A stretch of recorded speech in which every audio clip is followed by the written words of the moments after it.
Long before mathematics or machines, before the first astronomer recorded the movement of the stars, humanity already sensed that change had rhythm. The alternation of day and night, the swelling and fading of the moon, the turning of seasons, these cycles gave early people a pattern to follow. They saw that life unfolded in repetition, and repetition invited measurement. From this realization, the idea of time was born. In the valleys of the Nile more than 5,000 years ago, Egyptian builders raised tall stone obelisks whose shadows crept across the sand. By marking where those shadows fell, they divided daylight into parts. These were among the earliest shadow clocks. The Babylonians refined this method using sundials shaped like shallow bowls, their rims carved with lines to track the movement of the sun's shadow through the day. When sunlight vanished, they turned to water. The clepsydra, or water clock, measured time by the steady dripping of liquid through a narrow passage. In the darkness of temples and courts, the slow rhythm of water became the heartbeat of order. For centuries, this was time, the observation of change through nature's own cycles. But as civilizations grew, farmers, merchants, and navigators demanded greater precision. The heavens became their ultimate reference. The Egyptians used the rising of the star Sirius to mark the annual flood of the Nile, and the Babylonians charted planetary motions to organize calendars. Timekeeping and astronomy evolved together, not as separate sciences, but as one act of observation. The Greeks brought philosophy into this pursuit. Heraclitus spoke of change as the essence of reality, saying that no one steps into the same river twice. To him, time was motion made visible. Centuries later, Aristotle defined time as the measure of change with respect to before and after. Though elegant, his definition still bound time to the perception of movement, not to an independent existence. For Aristotle, if nothing moved, time itself would cease. Then came the Middle Ages, when mechanical ingenuity began to replace natural flow. In Europe, between the 13th and 14th centuries, tower clocks appeared in cathedral towns like Salisbury and Milan. These machines used falling weights and escapements, ingenious devices that released energy in regular pulses to keep track of hours even when the sun or stars were hidden. For the first time, time itself was detached from nature and made into a human artifact. Bells rang through the squares, announcing equal hours that had never existed before. The 17th century deepened this precision. In Pisa, the young Galileo noticed a swinging lamp in a cathedral and found that each oscillation took nearly the same duration, regardless of amplitude. He imagined using this principle to regulate clocks. The Dutch scientist Christian Huygens later built such a device, the pendulum clock, in 1656. Its regular motion divided time with a precision of seconds, a breakthrough that transformed navigation and astronomy. Ships at sea could now estimate longitude by comparing the time on board with a reference at home. Time became a coordinate of space. By this stage, timekeeping was no longer just practical. It became a subject for physics. In 1687, Isaac Newton published Philosophia Naturalis Principia Mathematica.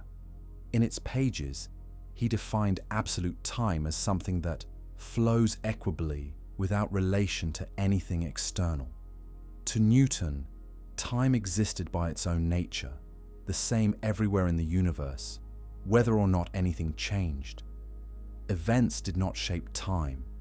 Time carried them along, like a river indifferent to its passengers. This vision unified the cosmos under a single rhythm. It allowed scientists to predict planetary motions and the fall of apples with the same mathematical laws. Time, in Newton's world, was universal, the silent metronome behind all motion. Every clock, every pendulum, every orbit could, in principle, be synchronized to it. Yet even in Newton's lifetime, quiet questions began to rise. If time flows identically for all observers, why do moving systems sometimes appear to slow or hasten their rhythms? Astronomers noted small discrepancies in the motion of planets that hinted at unseen complexities. Still, the absolute model held for more than 2 centuries because it worked beautifully for the scales humans could test. By the late 19th century, new tools began to probe nature beyond those scales. Experiments in electricity and magnetism suggested that light behaved differently from material objects.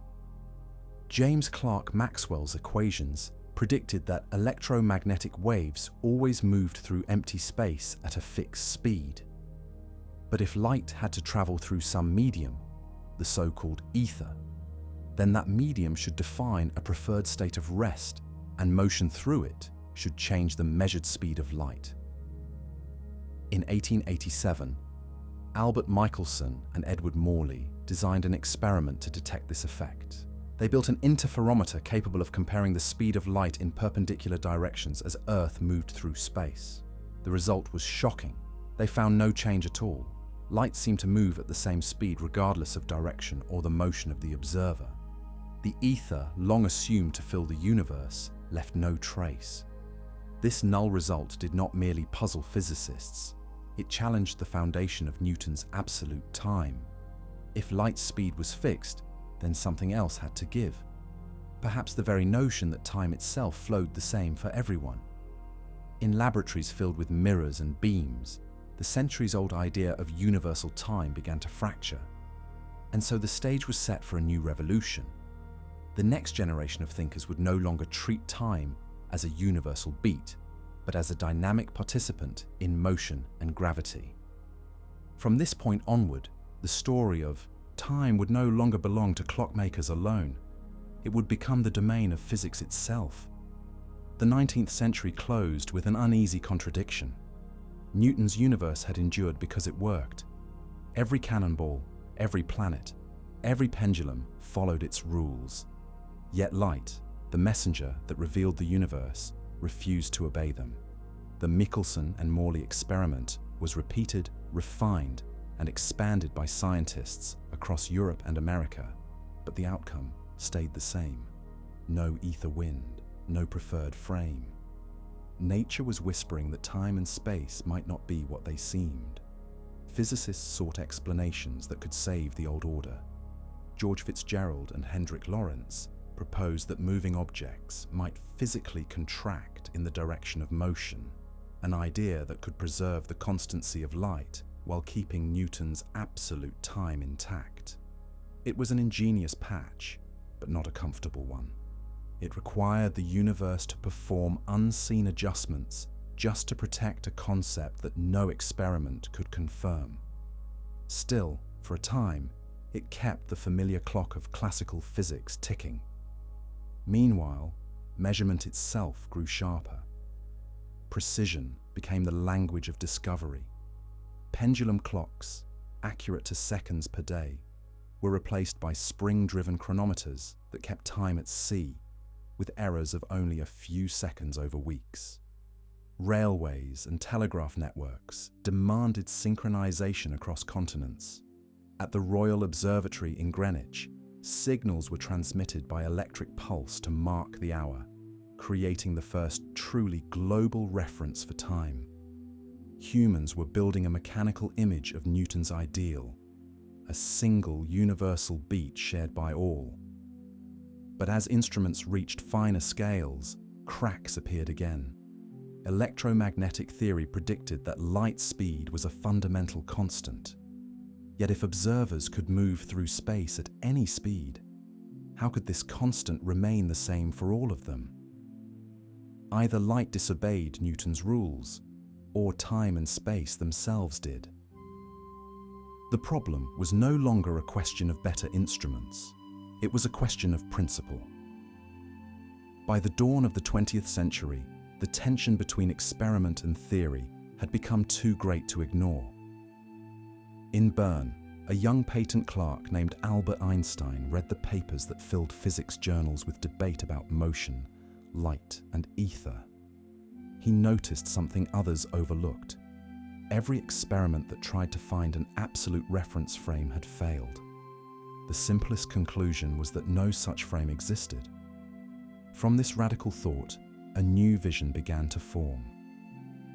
Einstein's insight was to take the constancy of light's speed not as a problem, but as a clue.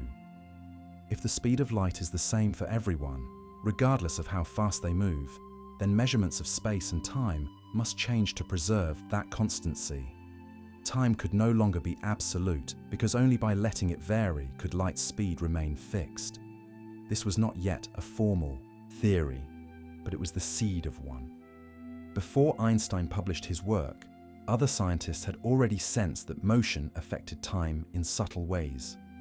Henri Poincaré, a French mathematician and philosopher, had suggested that simultaneity, the idea that two events can occur at the same time, might depend on how one moves. Yet he hesitated to abandon the comfort of Newton's framework completely. It would take Einstein's clarity to show that time itself is woven into the geometry of motion.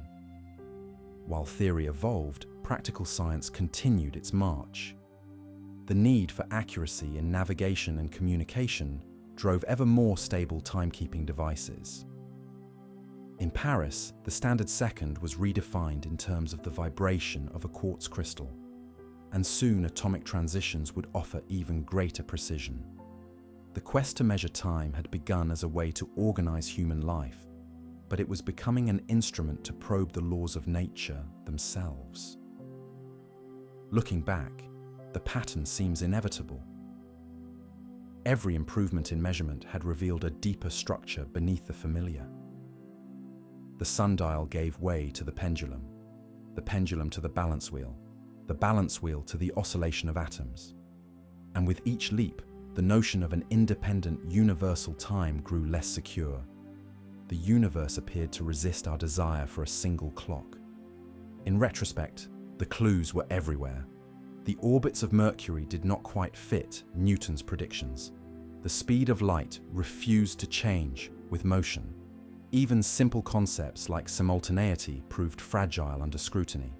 Each piece of evidence pointed toward a universe where time and space were not fixed containers, but participants in a deeper dance. By the early years of the 20th century, physics stood on the edge of transformation. The old universe of absolute order was giving way to one of relativity, a world where motion and observation shaped reality itself. The revolution would not begin in a laboratory, but in thought, guided by logic and confirmed by experiment.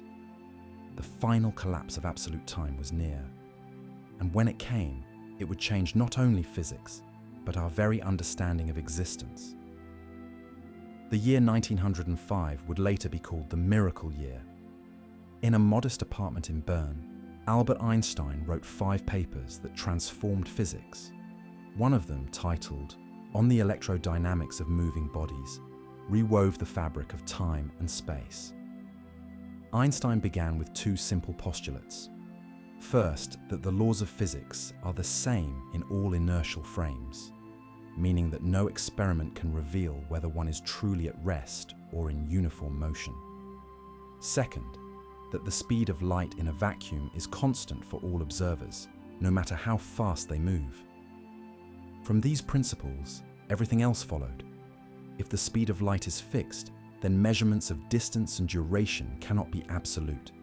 They must stretch and compress to maintain that constancy. A moving clock must tick more slowly, compared with one at rest. 2 events that appear simultaneous to one observer might occur at different times for another. Time itself had become elastic, woven together with space into a single continuum. Einstein's reasoning did not depend on faith or speculation. It was a direct consequence of experiment and logic. The Michelson and Morley null result, the precision of Maxwell's equations, the failure of ether theories, all of these pointed toward the same truth. Newton's time, once thought to flow independently of the universe, could no longer stand alone. It was replaced by a new understanding. Time is part of spacetime, shaped by motion and relative perspective. When Einstein's paper was published, it seemed almost philosophical. Many physicists regarded it as an elegant reformulation of known results, rather than a new physical law. Yet within a decade, experiments would begin to test its predictions. The transformation was subtle but absolute. In Newton's world, clocks measured a universal beat. In Einstein's world, each clock carried its own rhythm, tied to its motion through the cosmos. To understand the depth of this change, imagine two identical clocks. One remains on Earth. The other travels in a fast-moving train. According to classical physics, both should tick in perfect harmony. But if light's speed is constant, then the moving observer's measurements of time and distance must adjust. The traveling clock ticks more slowly relative to the one left behind. Neither clock is wrong. Each measures time according to its own path through spacetime. This was not a matter of illusion, it was measurable physics. Even the simple concept of simultaneity dissolved. Suppose lightning strikes both ends of a moving train at what appears to be the same time to an observer standing on the platform. To someone riding the train, the flashes will not seem simultaneous, because the train is moving toward one and away from the other. The order of events depends on motion. The idea of a single, universal now vanished. Einstein's discovery did not abolish time, it liberated it from absolutes. The familiar clock on the wall still kept its steady rhythm, but physics had learned that rhythm depends on perspective. Time was no longer the stage upon which events unfolded. It was one of the actors. The implications reached far beyond physics. Philosophers, poets, and scientists alike struggled to grasp what it meant for time to be relative.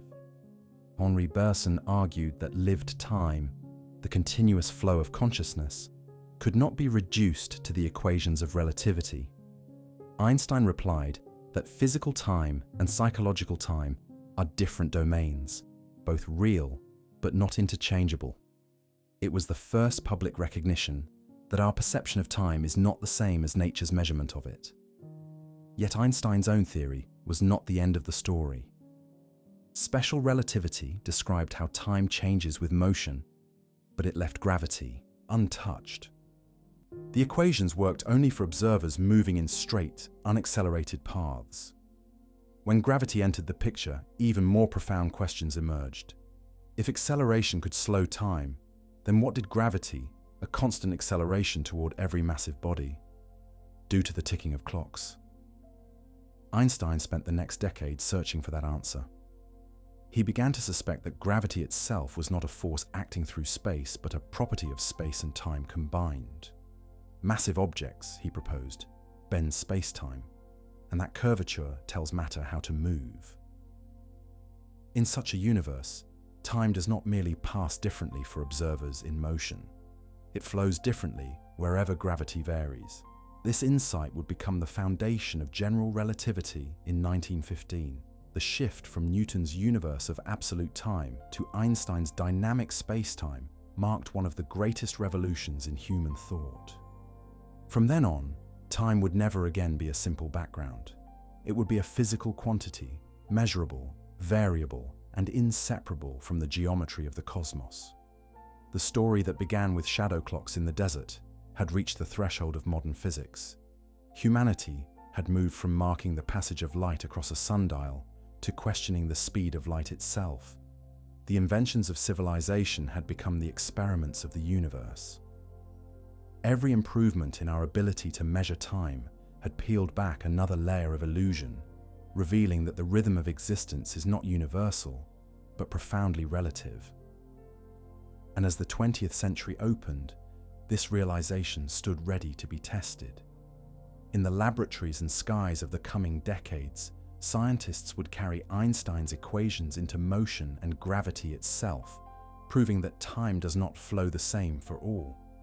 A truth first glimpsed not in stars or machines, but in the human desire to measure change. When Albert Einstein published his special theory of relativity in 1905, the world of physics was split between admiration and disbelief.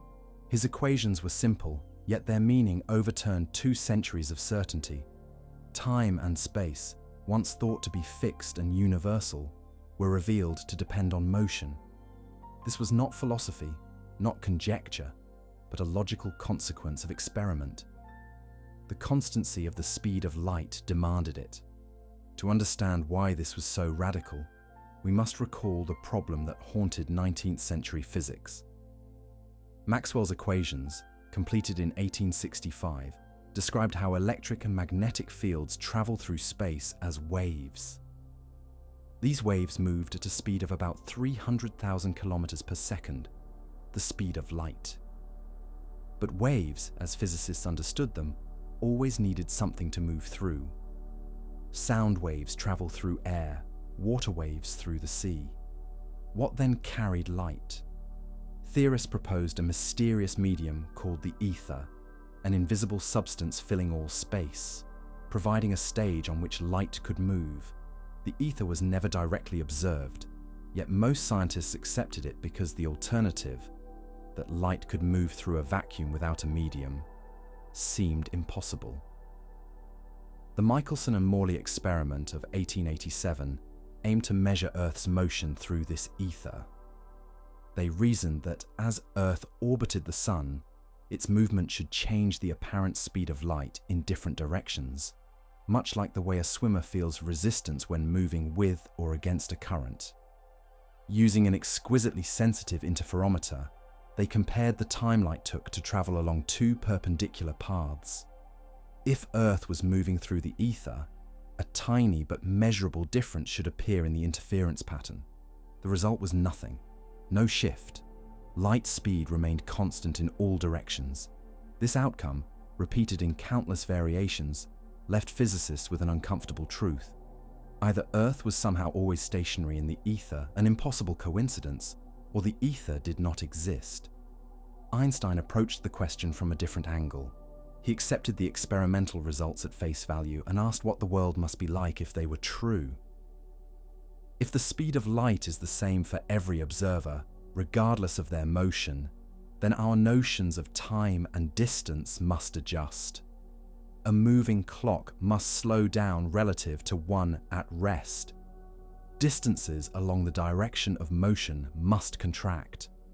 Simultaneity must depend on the observer's state of motion. These consequences are not arbitrary. They follow directly from simple logic. Suppose 2 observers, one on a train and one on a platform, each measure the speed of light from a flash emitted on the train. If both find the same value, even though one is moving relative to the other, then their measurements of time and space cannot agree. Otherwise, the equations would break. Relativity restores the consistency of physics by allowing time and distance to vary so that the speed of light remains the same for all.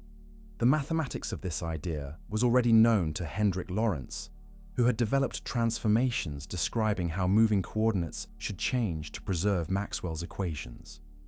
But Lorentz treated these as convenient corrections within a universe that still had absolute time. Einstein recognized them as something deeper. They were not mathematical tricks. They described how the universe actually behaves. He also removed the need for the ether entirely. There is no invisible medium, no preferred frame of rest. The laws of physics are the same for all observers moving at constant velocity. The universe has no single stage on which events unfold. Every observer carries their own coordinate system, their own measure of duration and distance. This was a profound shift in worldview. Under Newton's laws, the universe resembled a vast clock, its gears turning in perfect synchrony. Under Einstein's, every clock has its own rhythm, each depending on motion. Time is no longer the same everywhere. It bends and stretches according to how we move. At first, this sounded impossible. People were used to thinking of time as something absolute, the same second for every observer. But Einstein's reasoning was too clear to dismiss. The equations predicted effects that could, in principle, be measured. Moving clocks should tick slower. moving rulers should contract, and energy and mass should be interchangeable. These were not metaphors, they were testable statements. Einstein's paper introduced the formula that would become one of the most famous in science. Energy equals mass times the speed of light squared. It was a direct outcome of relativity, showing that matter and energy are two aspects of the same thing. But even beyond this equation, the deeper insight was that time and space are not separate. They are part of a single fabric, spacetime, whose geometry depends on the observer. To the casual reader of 1905, these ideas may have seemed remote, abstract, or even absurd. Yet within a generation, experiments would prove every one of them. Time dilation, length contraction, and the relativity of simultaneity would move from thought experiments to measurable reality. The collapse of absolute time was not just a philosophical revelation, it was a physical fact. For Einstein, this was only the beginning. He had shown that motion changes time, but gravity still lay beyond his reach. That puzzle would wait for a later revolution. For now, the special theory of relativity stood as the first precise map of how the universe tells time, not universally, but personally, one clock at a time. Einstein's special theory of relativity was born from thought, not from instruments. Yet from the moment it was published, scientists began searching for ways to test it. A theory that claims time itself changes with motion demands proof more solid than equations. Within a few decades, experiment after experiment would confirm what had once seemed impossible.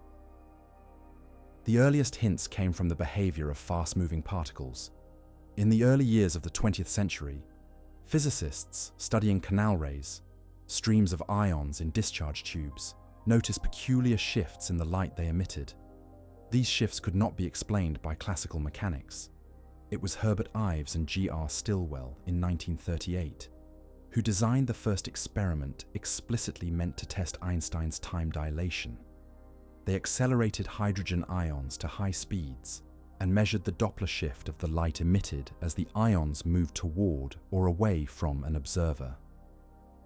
According to relativity, the observed frequency should not match the simple Doppler prediction of Newtonian physics. The moving ions' internal clocks, ticking slower in their frame, would stretch the wavelength of emitted light. When Ives and Stilwell compared their data to Einstein's equations, the match was exact. It was the first quantitative proof that motion alters the rate of time's passage. In the following decades, technology improved, and so did precision. By the 1960s, physicists could measure the energy of gamma rays to many decimal places. In 1963, Robert Hay, John Perry, and Wolfgang Kundig used a rotating system to test time dilation through the Moosbauer effect, a phenomenon that allows extremely precise measurements of tiny frequency shifts in nuclear radiation. As the source and detector rotated, they experienced different velocities, and the change in frequency followed exactly the prediction from special relativity. Time slowed down for the moving source, just as Einstein had said. Each of these experiments strengthened the same conclusion. The faster an object moves relative to an observer, the slower its clock runs. But perhaps the most elegant test came not from a laboratory bench, but from the skies above Earth. In 1971, Joseph Hafele and Richard Keating carried out a bold experiment using 4 cesium beam atomic clocks. These were among the most stable timekeepers ever built, capable of measuring variations of a few billionths of a second. The two scientists placed the clocks aboard commercial airliners and flew them around the world, one eastward, one westward, while identical clocks remained stationary at the United States Naval Observatory. After the flights, all 6 clocks were compared. Einstein's theory predicted that the eastward flying clocks, moving with Earth's rotation, would experience greater velocity and thus lose time, while the westward flying clocks would gain time relative to the ground-based ones. When the data were analyzed, the differences were exactly as predicted. The deviations were tiny, only hundreds of nanoseconds, but they were real, measurable, and unmistakable. The world's first airborne test of relativity had succeeded. These experiments confirmed that time is not universal. It flows differently depending on motion.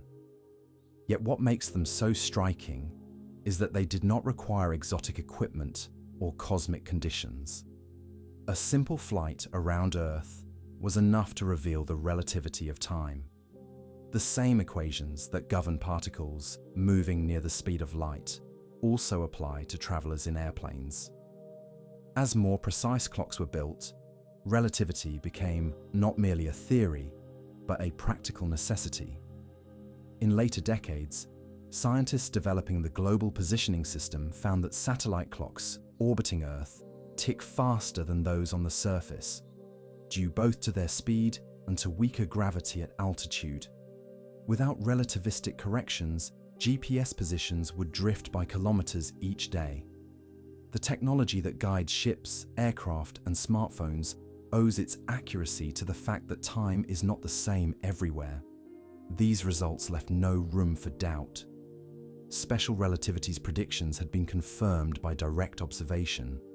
The notion of absolute time, once the foundation of all physics, had collapsed under the weight of evidence. Every clock, from subatomic particles to orbiting satellites, obeys the same law. The passage of time depends on motion. Einstein's insight had turned from abstraction into measurable truth. Still, there was one domain left unexplored: gravity. Could the pull of massive bodies also affect the flow of time? The next chapter of Relativity would reveal that the answer was yes, and that the effect was not only real, but essential to the structure of the universe itself. The journey from Michelson and Morley's interferometer to atomic clocks in flight had proven that motion bends time. But the full picture required understanding how gravity, too, shapes it. That story began in 1915, when Einstein introduced a deeper theory, general relativity, in which time and space together curve around matter. In that framework, gravity is not a force at all, but geometry, and time itself slows wherever gravity grows strong. This realization would extend relativity from the laboratory to the cosmos, showing that every planet, star, and black hole sculpts time as surely as it bends space.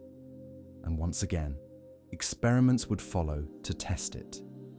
By the time Einstein published his general theory of relativity in 1915, he had already changed the way scientists thought about time and space. But special relativity dealt only with observers moving at constant speed. It said nothing about acceleration or gravity. To understand how time behaves in a universe filled with stars and planets, Einstein had to go further. What he discovered would unite space, time, and gravity into a single structure. The key insight came from what he later called his happiest thought. If a person were in free fall, Einstein reasoned, they would not feel their own weight. A falling observer in an enclosed elevator could not tell whether they were plunging toward Earth or floating in empty space far from any planet. This simple idea, the equivalence principle, became the foundation of general relativity. It implied that gravity and acceleration are locally indistinguishable, and therefore that gravity must affect time in the same way motion does.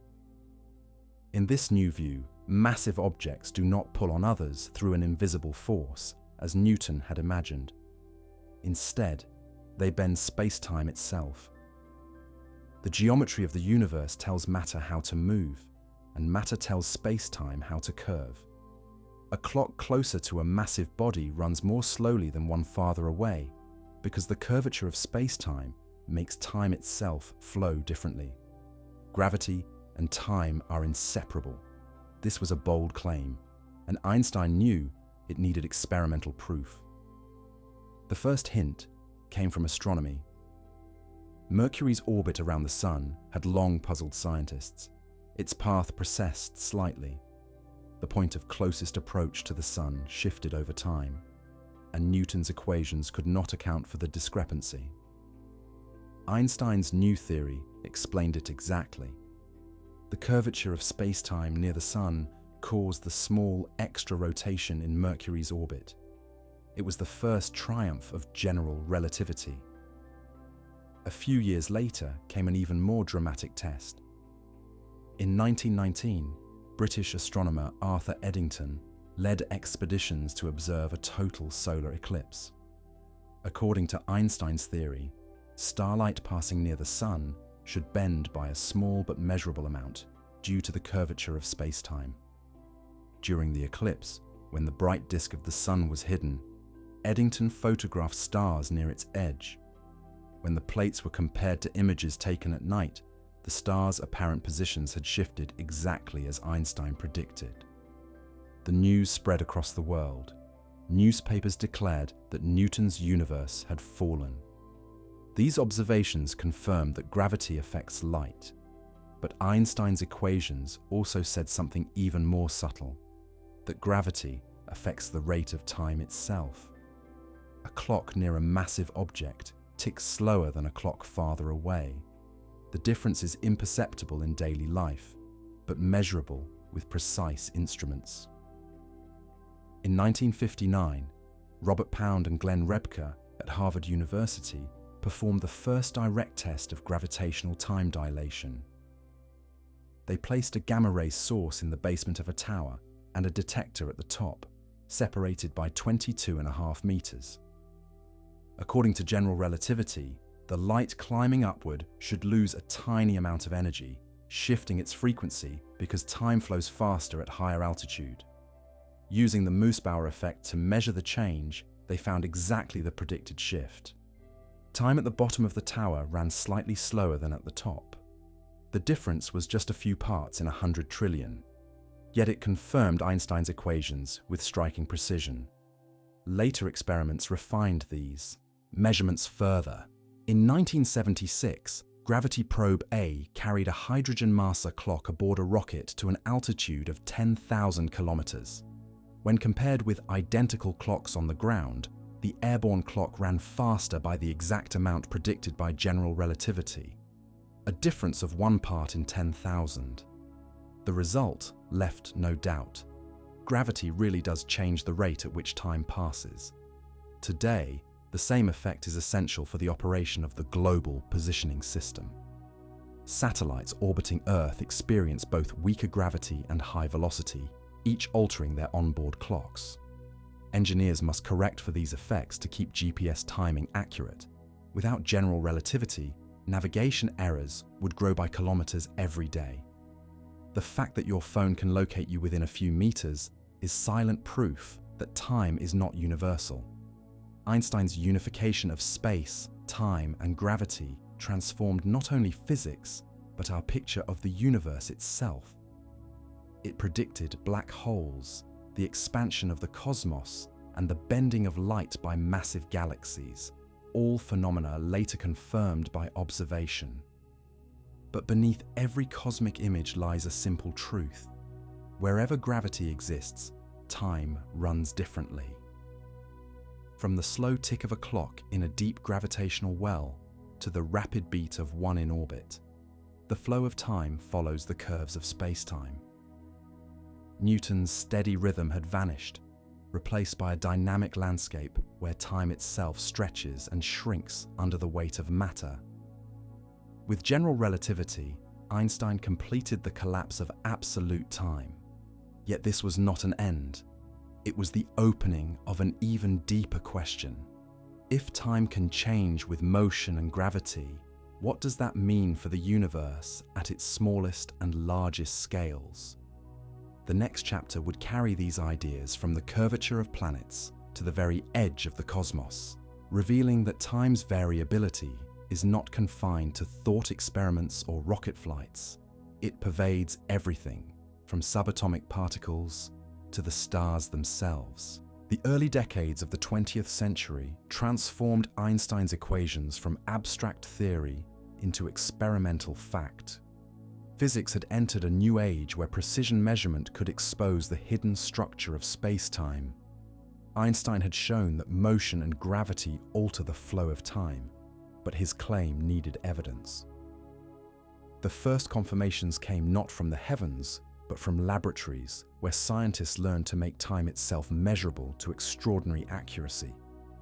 It began with the study of motion at high speeds.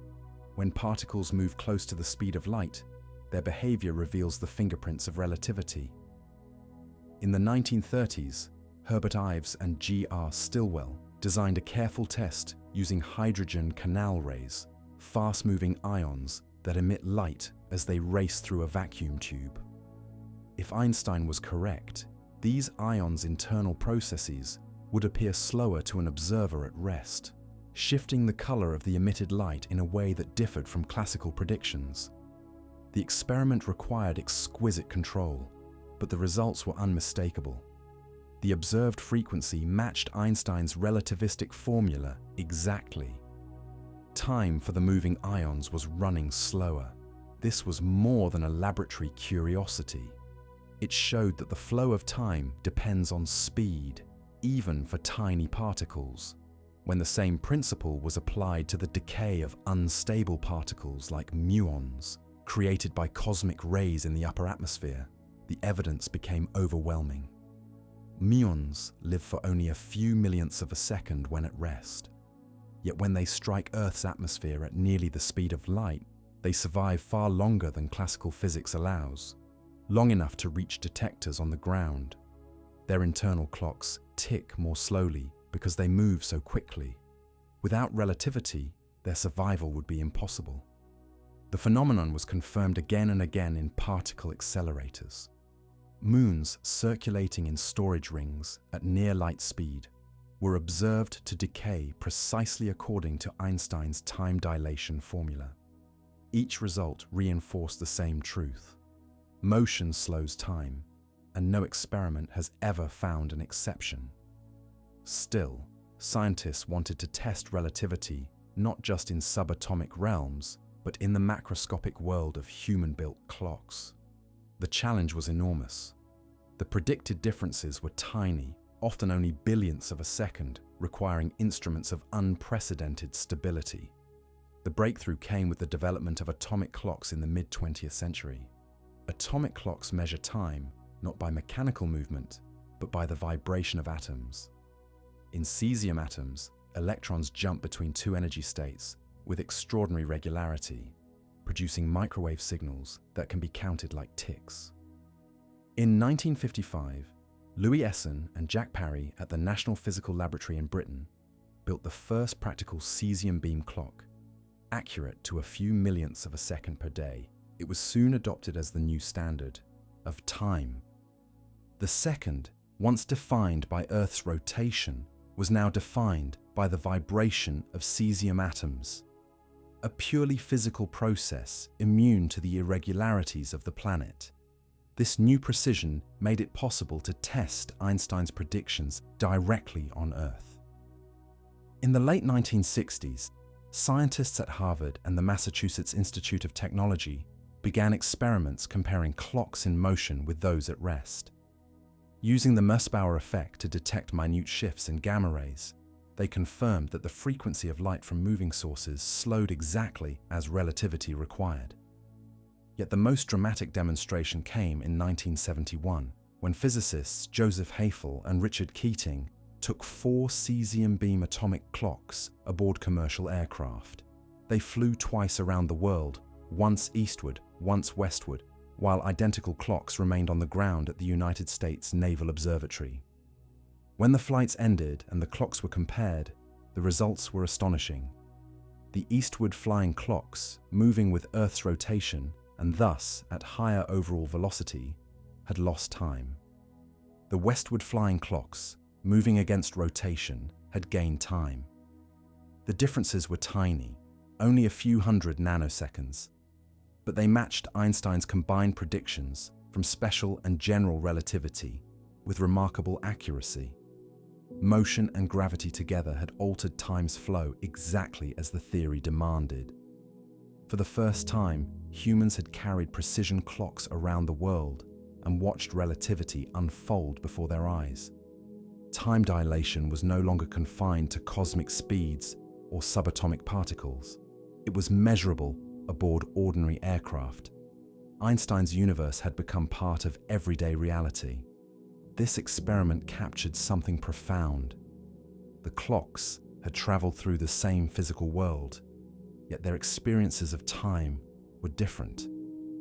When reunited, they disagreed about how much time had passed. No mechanical flaw could explain it. The only answer lay in space-time itself. Time is not an external rhythm that beats uniformly across the cosmos. It is a property of motion and position, shaped by velocity and gravity. The Hafele Keating flights were soon followed by even more precise tests using satellites and spacecraft. Each new experiment confirmed the same law with greater accuracy. Relativity was no longer a fragile theory awaiting confirmation.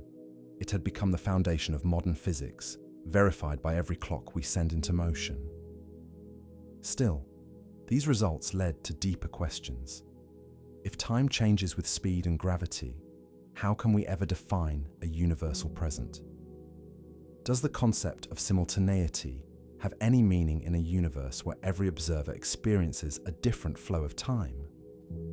Einstein himself would face those questions next, showing that even the idea of now is not absolute. The Hafele-Keating experiment marked a turning point. For the first time, Einstein's predictions about the relativity of time had been tested not just with beams of particles or rotating tables, but with clocks that anyone could hold, transport, and compare. The results proved that time dilation was not a theoretical curiosity, but a real feature of the world. Still, the question remained. If motion could change the rate of time, what about gravity? According to general relativity, time should pass more slowly in stronger gravitational fields. The deeper one stands in a gravitational well, the slower one's clock ticks compared to a clock at higher altitude. To test this, scientists needed the most precise instruments ever made. The story of those measurements is one of patience and refinement. Decades of work that gradually revealed just how sensitive time is to the pull of gravity. The first clear test came in 1959 at Harvard University. Physicists Robert Pound and Glenn Rebka placed a gamma-ray source in the basement of a 22-meter tower and a detector at the top. According to Einstein's theory, light climbing upward through Earth's gravitational field should lose a minute amount of energy. The effect was minuscule, equivalent to a change in frequency of only a few parts in 100 trillion. Yet the scientists managed to measure it using the Mössbauer effect, which can detect such tiny energy shifts. Their result matched the prediction almost perfectly. Time, it turned out, ran slightly slower in the basement than on the roof. A generation later, in 1976, Gravity Probe A took the test beyond Earth's surface. The mission carried a hydrogen maser clock aboard a rocket to an altitude of 10,000 kilometers. After nearly 2 hours of flight, the clock's signals were compared with those from identical instruments on the ground. Once again, the difference matched Einstein's equations. Time at altitude flowed faster, just as predicted. The precision reached 1 part in 10,000, one of the most accurate tests of general relativity ever performed. The same effect became crucial when engineers built the Global Positioning System. Each GPS satellite carries several atomic clocks that broadcast timing signals to receivers on Earth. Because the satellites orbit at high speed and experience weaker gravity, their clocks run faster than those on the ground by about 38 microseconds per day. Without correcting for this difference, GPS positions would drift by kilometers each day. The functioning of modern navigation, from aircraft to smartphones, depends on the recognition that time is relative. By the late 20th century, physicists had confirmed time dilation in every possible form, through motion, through gravity, and through their combination. Moons and accelerators lived longer because they moved fast. Clocks in airplanes and satellites ticked differently because they traveled quickly and high above Earth. All of it fit perfectly within Einstein's framework. The universe does not offer a single universal clock. Each observer experiences time according to their path through spacetime. The beauty of these results lies in their precision. The differences are often unimaginably small, yet they shape everything from astrophysics to technology. The GPS example is one of the most striking because it turns a cosmic truth into a daily necessity. When a phone pinpoints a location within a few meters, it is silently solving the equations of relativity in real time, adjusting for both motion and gravity. Each signal's arrival time must be corrected by microseconds to align with reality. That we can do this so effortlessly is a tribute to how deeply relativity has been woven into modern life. But even as relativity became an everyday tool, its implications grew deeper. If every clock moves through time at its own rate, then simultaneity, the idea that two events happen at the same time, cannot be absolute. The synchronization of clocks, which once seemed simple, now depended on how each observer moved and where they were in a gravitational field. Einstein's theory did not merely replace Newton's equations. It changed the meaning of time itself. What had been an external backdrop became a dynamic participant in the universe. The idea of universal time, a single rhythm shared by all matter, was gone forever. In its place stood a more subtle order, the geometry of spacetime, in which time and space are intertwined and responsive to motion and mass. Yet even this new understanding did not answer every question. Relativity told physicists how time behaves, but not why it exists. It described the rules governing its flow, but offered no explanation for the deeper mystery of its direction. Why we remember the past, but not the future.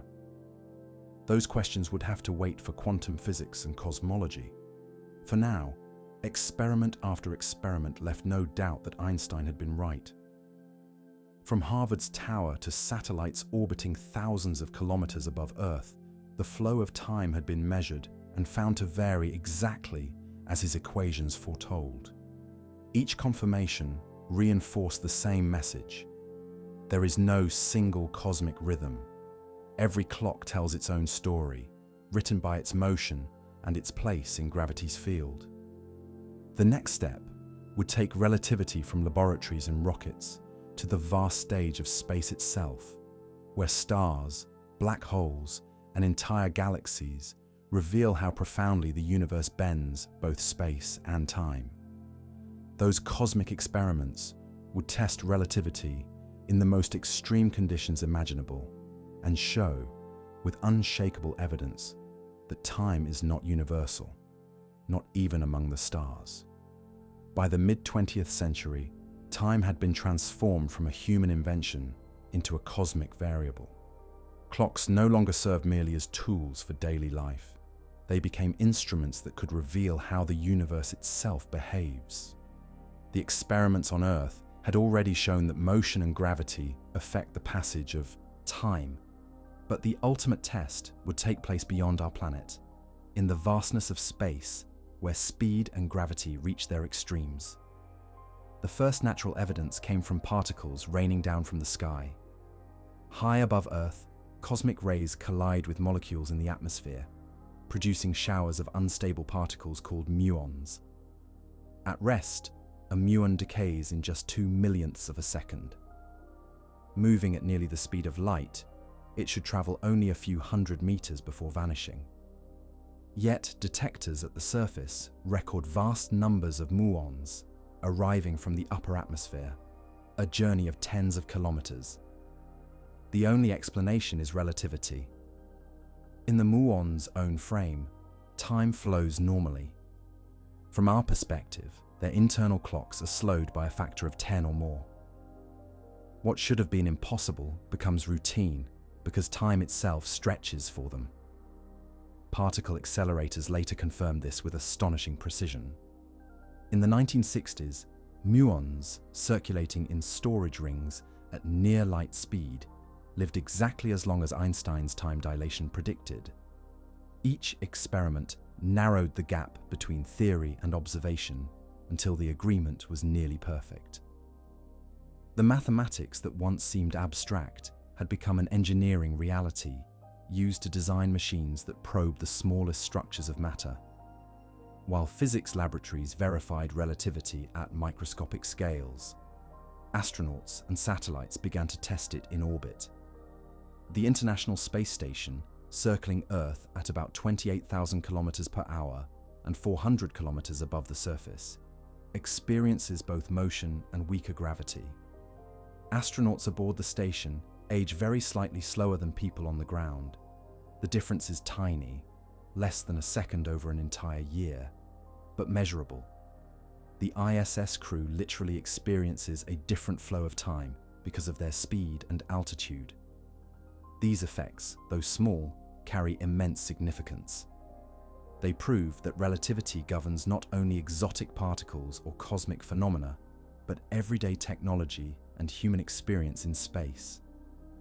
Every system that relies on precise timing, from satellite communications to deep space navigation, must include relativistic corrections.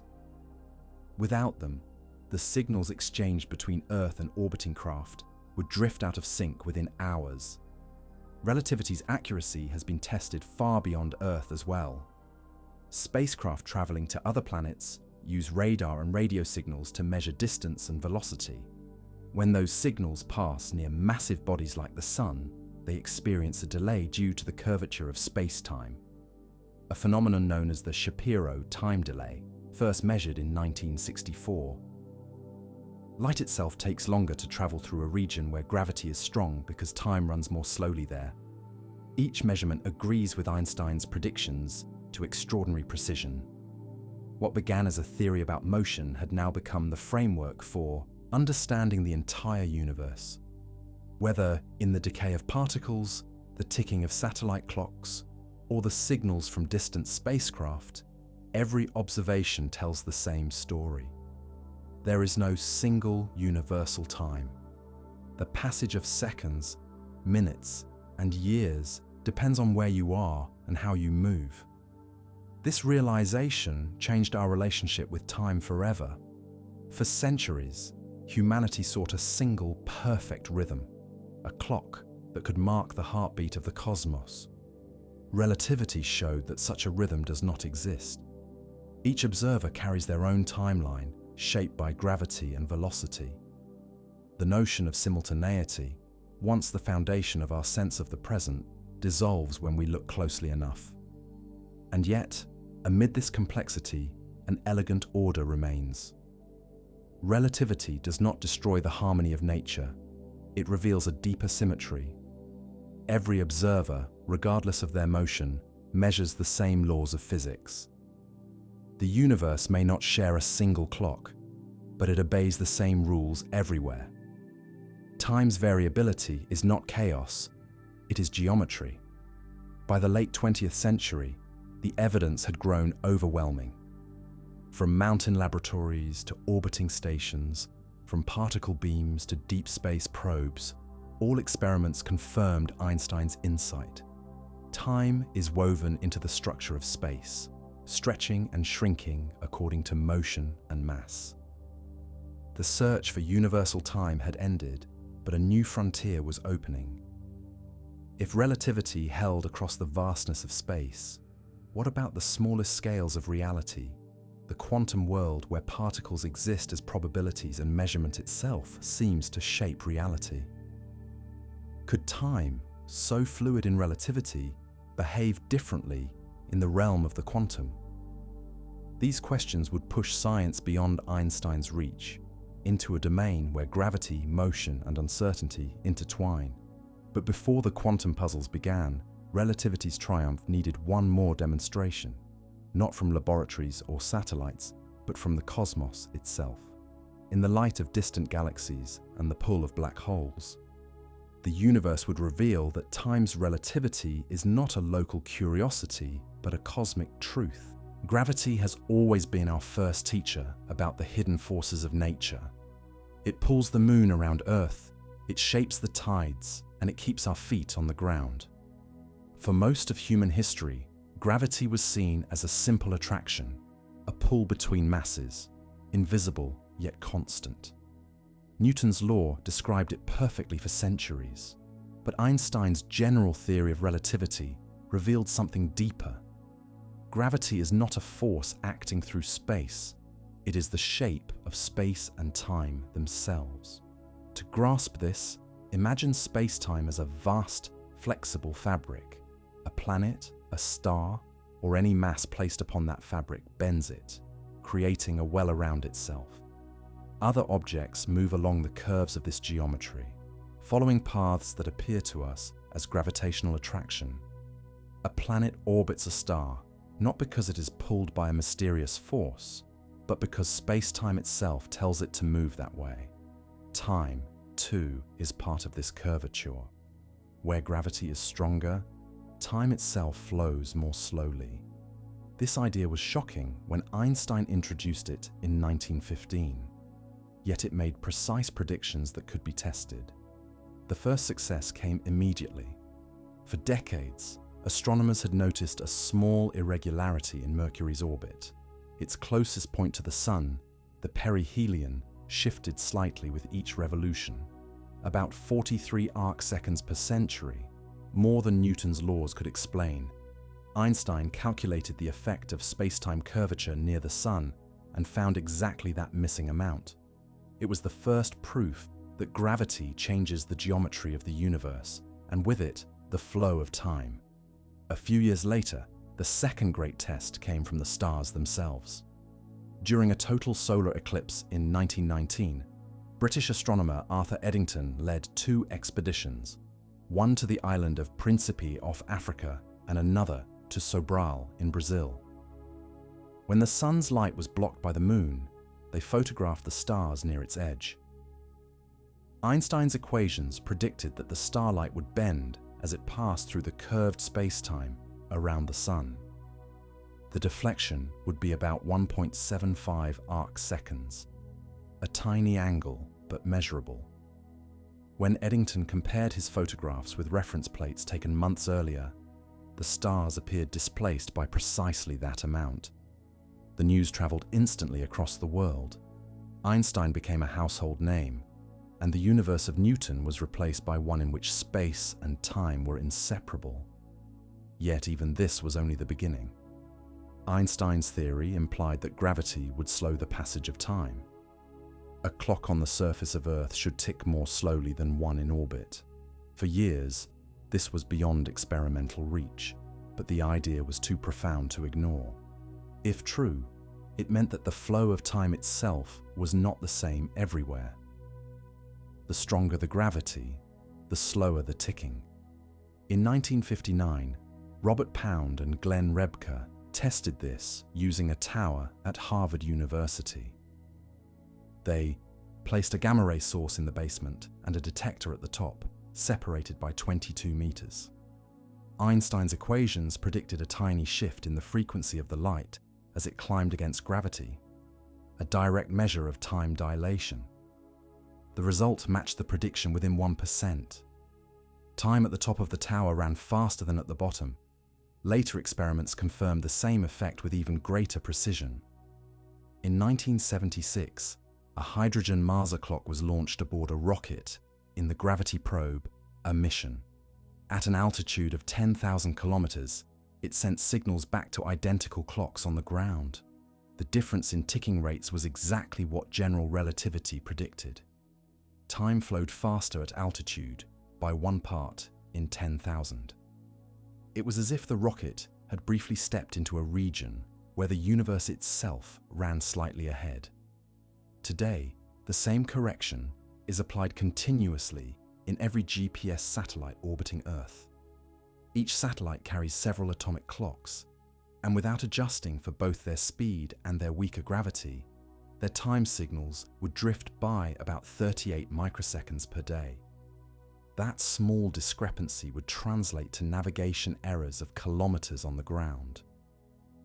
The fact that GPS works at all is proof that Einstein's equations describe reality. Every moment your phone locates you, it confirms that time is not universal. The elegance of general relativity lies in its unity. Space and time are not separate entities, but two aspects of a single four-dimensional fabric. Matter tells spacetime how to curve, and curved spacetime tells matter how to move. The flow of time follows the shape of that curvature. This means that wherever gravity changes, time changes with it. Deep in a gravitational well, near a planet, a star, or a black hole, seconds pass more slowly than they do in empty space. Though these effects are usually imperceptible to our senses, they reveal that the rhythm of time is woven into the geometry of the cosmos. Einstein's insight replaced the absolute stage of Newton with a dynamic universe in which even the concept of now depends on where you stand and how gravity holds you. The clock on a mountaintop and the clock in a valley are not truly synchronized. The difference is real, measurable, and predicted by the curvature of space-time itself. This was no longer speculation. By the late 20th century, relativity's predictions had been tested to astonishing precision. The accuracy of modern atomic clocks, able to detect time differences of a few trillionths of a second, made it possible to measure gravitational time dilation between floors of a building. Time runs measurably faster on the upper floor than on the ground level, a fact that would have seemed impossible only a century earlier. Einstein's vision had become a tool of metrology, navigation, and astronomy. The bending of light, the slowing of clocks, and the curvature of orbits were no longer theoretical curiosities, but the architecture of reality itself. Every experiment confirmed the same principle. Gravity is geometry, and time flows along that geometry's curves. Yet the true test of this idea awaited in the cosmos, where gravity grows so strong that space-time itself nearly breaks. Near black holes and neutron stars, the warping of time becomes extreme. There, minutes in one region can equal years in another. The next frontier would push relativity to its limits, revealing how the universe behaves when gravity's grip on time is absolute.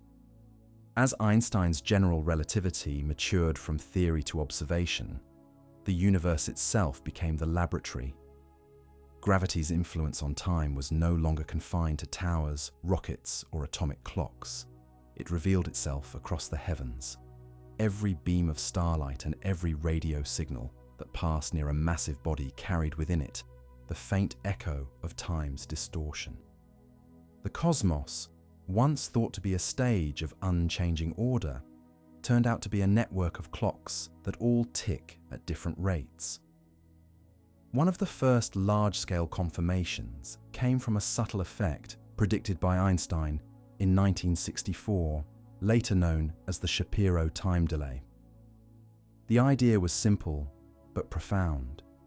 If gravity curves space-time, then light traveling near a massive object should take slightly longer to reach us than it would in empty space. Erwin Shapiro tested this by bouncing radar signals off the inner planets, measuring the time it took for the echoes to return. When the signals passed close to the Sun, they arrived a few hundred microseconds later than expected. The delay matched Einstein's equations exactly. Time itself was being stretched as light moved through curved space-time. This phenomenon has since been confirmed countless times, from radio signals passing near Jupiter to laser pulses bouncing off spacecraft at the edge of the solar system. Every delay, every frequency shift, every bend in a ray of light follows the geometry of general relativity with astonishing precision. Even the pulses from distant quasars and pulsars, when analyzed over years, carry the subtle signature of space-time curvature. But the most striking evidence came from the practical world of satellite navigation. The Global Positioning System, originally developed for military use, became an unintended proof of relativity. Each satellite orbits Earth at about 20,000 kilometers altitude and moves at nearly 14,000 kilometers per hour. The combination of speed and weaker gravity makes its onboard clocks tick faster than identical clocks on the ground by about 38 microseconds every day. Engineers must program this correction into the system before launch. If they did not, positional errors would grow by roughly 10 kilometers each day. Each successful GPS reading is, in effect, an ongoing experiment confirming that gravity and motion alter time exactly as Einstein predicted. These verifications turned relativity into a cornerstone of modern technology. Time dilation, once dismissed as an abstract idea, became the invisible framework for global communication and navigation. The equations that govern the orbit of satellites also describe the trajectories of planets and the bending of light around stars. The same mathematics that keeps a smartphone accurate within meters also guides spacecraft across billions of kilometers. Astronomers soon learned to read time's distortions in the signals from the universe's most extreme objects. When light from a distant quasar passes near a galaxy, gravity bends and delays it, producing multiple images of the same source, a phenomenon called gravitational lensing. The time delay between these images, sometimes measured in days or even years, depends on the geometry of spacetime along the light's path. Measuring those delays allows scientists to test general relativity on cosmic scales and to estimate the expansion rate of the universe itself. Closer to home, time dilation reveals itself in the orbits of stars around the black hole at the center of the Milky Way. In 2018, the Gravity Collaboration observed a star named S2 during its closest approach to Sagittarius A, our galaxy's central black hole. As S2 swung near the enormous mass, the light from the star shifted to longer wavelengths, a gravitational redshift caused by time slowing in the intense curvature near the black hole. The measurement agreed precisely with Einstein's predictions. The same physics that slowed clocks in Harvard's tower now explained the motion of stars 26,000 light-years away. These observations show that gravity's grip on time extends everywhere, from Earth's surface to the cores of galaxies. Each confirmation strengthens the view that time is not an independent flow but a property of the universe's geometry. A second is not the same second everywhere. The deeper one stands in a gravitational field, the slower those seconds pass. What makes this realization so powerful is its universality. The same equations describe everything from the path of a photon to the orbit of a planet. There is no special case for Earth, no hidden exception for everyday experience. Even though the differences are small on human scales, they are real, measurable, and cumulative. Over long durations or across great distances, they define the structure of reality itself. By the late 20th century, relativity had been tested to 1 part in a billion, and yet every new measurement confirmed the same truth. Gravity does not merely hold objects in place, it molds the flow of time. Our planet's clocks, our satellites, and the light from distant galaxies all trace the same pattern, a universe where time and gravity are bound together in a single fabric. This understanding set the stage for the next step in physics, exploring regions where gravity becomes so extreme that time nearly stops. In those places, around neutron stars and black holes, the curvature of space-time is so deep that the difference between 1 second and eternity begins to blur. Einstein's equations predict that such objects must exist, and observations have since proved them real. They are nature's ultimate testbeds for relativity, where the slowing of time reaches its limit. The universe reserves its greatest demonstrations of relativity for its most violent and mysterious places. Around black holes and neutron stars, gravity becomes so intense that space-time folds back upon itself. These objects are not theoretical constructs. They are real, observed and measured. And within their presence, the passage of time behaves in ways that defy human intuition, but remain perfectly consistent with Einstein's equations. The concept of a black hole emerged directly from general relativity. Soon after Einstein published his theory, the German physicist Karl Schwarzschild found an exact solution to his equations that described the gravitational field of a perfectly spherical mass. The solution revealed a critical boundary, now known as the event horizon, beyond which nothing, not even light, could escape. At that boundary, the warping of space-time becomes infinite, and from an external observer's perspective, time appears to slow to a standstill. A clock falling toward the event horizon never seems to reach it. Its ticking slows endlessly as seen from afar. For decades, black holes remained mathematical curiosities, but in the latter half of the 20th century, evidence for their existence began to accumulate. Astronomers observed stars orbiting invisible companions with masses too large to be ordinary stars. X-ray emissions from systems like Cygnus X1 revealed matter being pulled toward unseen gravitational wells. The only explanation consistent with relativity was the presence of black holes. Einstein's predictions about time near such objects were staggering. The closer something comes to a black hole, the more slowly its clock runs relative to a distant observer. Near the event horizon, seconds stretch into years. This is not speculation. It has been confirmed through both theory and observation. Light escaping from the vicinity of a black hole is stretched to longer wavelengths, an effect called gravitational redshift, the direct consequence of time dilation in curved spacetime. In 2019, the Event Horizon Telescope released the first image of a black hole's shadow, capturing the supermassive object in the galaxy M87. The ring of light surrounding the darkness was bent by gravity and delayed in time, exactly as general relativity predicted. Each photon reaching the telescope had traveled through warped space-time, its path and timing shaped by gravity's grip on light and time alike. Our own galaxy provides an even clearer test. At the heart of the Milky Way lies Sagittarius A, a black hole with a mass 4 million times that of the Sun. Over the past 3 decades, astronomers have tracked stars orbiting it with extreme precision. One of them, called S2, follows a highly elongated path that brings it within just 16 light-hours of the black hole.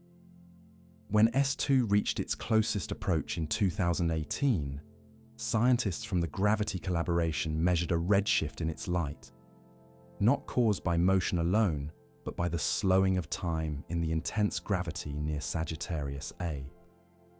The measurement matched Einstein's predictions to within a fraction of a percent. Neutron stars, the collapsed remnants of massive stars, provide another stage for testing gravity's effect on time. Though not as extreme as black holes, their densities are enormous. A single teaspoon of neutron star material would weigh billions of tons. The gravitational field at their surface is so strong that time passes about 30% slower there than it does far away in space. Pulsars, rapidly spinning neutron stars that emit beams of radio waves, act as cosmic clocks. By observing their pulses, astronomers can detect even slight deviations in timing caused by the curvature of space-time around them. In 2017, detectors at the Laser Interferometer Gravitational Wave Observatory and the Virgo Interferometer recorded ripples in space-time from the merger of 2 neutron stars. These gravitational waves carried direct evidence that time and space were being stretched and compressed as the massive bodies spiraled together. The waves arrived on Earth more than 100 million years after the event, perfectly aligned with the predictions of general relativity. Once again, the universe confirmed Einstein's vision in its own language, the rhythm of space-time itself. What all these observations reveal is that time is not uniform across the cosmos. It slows near massive bodies, freezes at event horizons, and flows freely in the emptiness between stars. The idea of a single universal clock becomes meaningless when the rate of time can differ so dramatically from one region to another. In the curved geometry of space-time, every observer carries their own measure of duration, and those measures need not agree. The beauty of this realization lies in its precision. Every observation, from muons created in the atmosphere to starlight bent by a galaxy, fits perfectly into the same mathematical framework. Einstein's equations, written more than a century ago, continue to describe the motion of stars, the signals from satellites, and the faint echoes of distant cosmic collisions. No experiment or observation has ever contradicted them within measurable limits. Yet even as relativity passes every test, it invites a deeper mystery. What happens to time inside a black hole, beyond the event horizon where our equations can no longer reach? General relativity predicts that all paths lead inward to a singularity, a point where density and curvature become infinite, and time as we understand it ceases to exist. But the theory itself breaks down there, suggesting that something beyond Einstein's framework must take over. This question, what happens to time at the very edge of physics, remains one of science's greatest frontiers. The answer may lie in a theory that unites general relativity with quantum mechanics, the physics of the very small. But before turning to those quantum mysteries, relativity still has one more revelation to offer: that time is not only relative to motion and gravity, but also to perception itself. The next step in understanding time would take us from the cosmic to the human, from the fabric of space-time to the circuits of the brain, where subjective experience meets objective reality. The universe itself is a vast collection of clocks. Every pulsar, every orbiting planet, every vibrating atom measures time in its own way. When Einstein first proposed that time depends on motion and gravity, few imagined that this effect could one day be seen directly in the stars. But the cosmos has since provided overwhelming confirmation. From satellites in orbit to particles streaming through space, time dilation is not confined to theory. It is written into the fabric of the sky. The most accessible demonstration comes from the satellites that circle Earth. Each one carries atomic clocks that tick with astonishing stability, losing or gaining no more than a few billionths of a second per day. Yet those tiny differences are enough to reveal the relativity of time.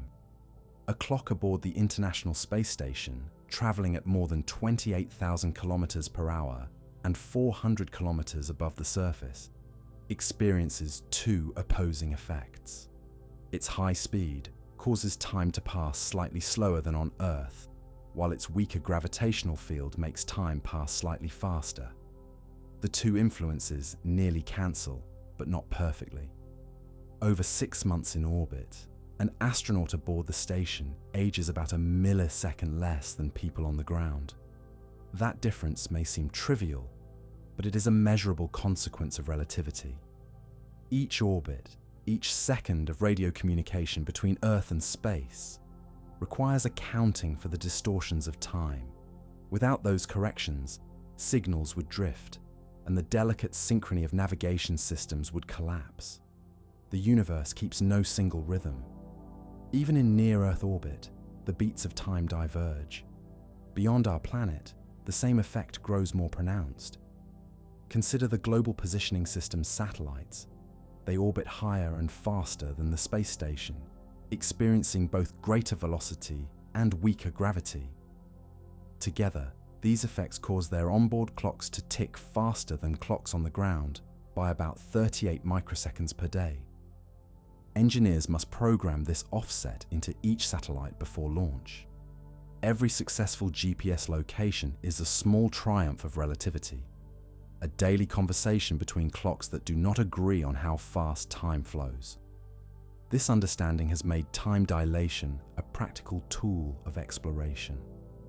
When spacecraft travel beyond Earth's gravity well, the flow of time shifts slightly compared to mission control. The effect is tiny but real. Signals from deep space probes such as Voyager and New Horizons are adjusted using Einstein's equations so that measurements remain consistent. Without those corrections, calculations of distance and velocity would drift over time, introducing errors that grow with each passing hour. Nature provides even more dramatic demonstrations.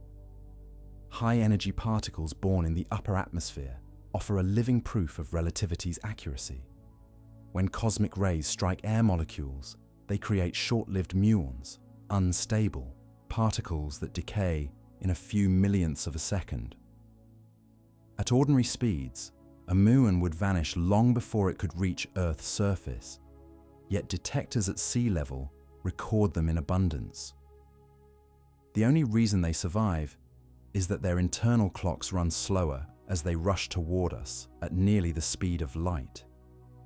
In their own frame, the journey lasts only an instant, but from our viewpoint, they have lived long enough to traverse tens of kilometers of air. This natural experiment repeats endlessly every second of every day, confirming the slowing of time at relativistic speeds. Particle accelerators have replicated and refined this measurement.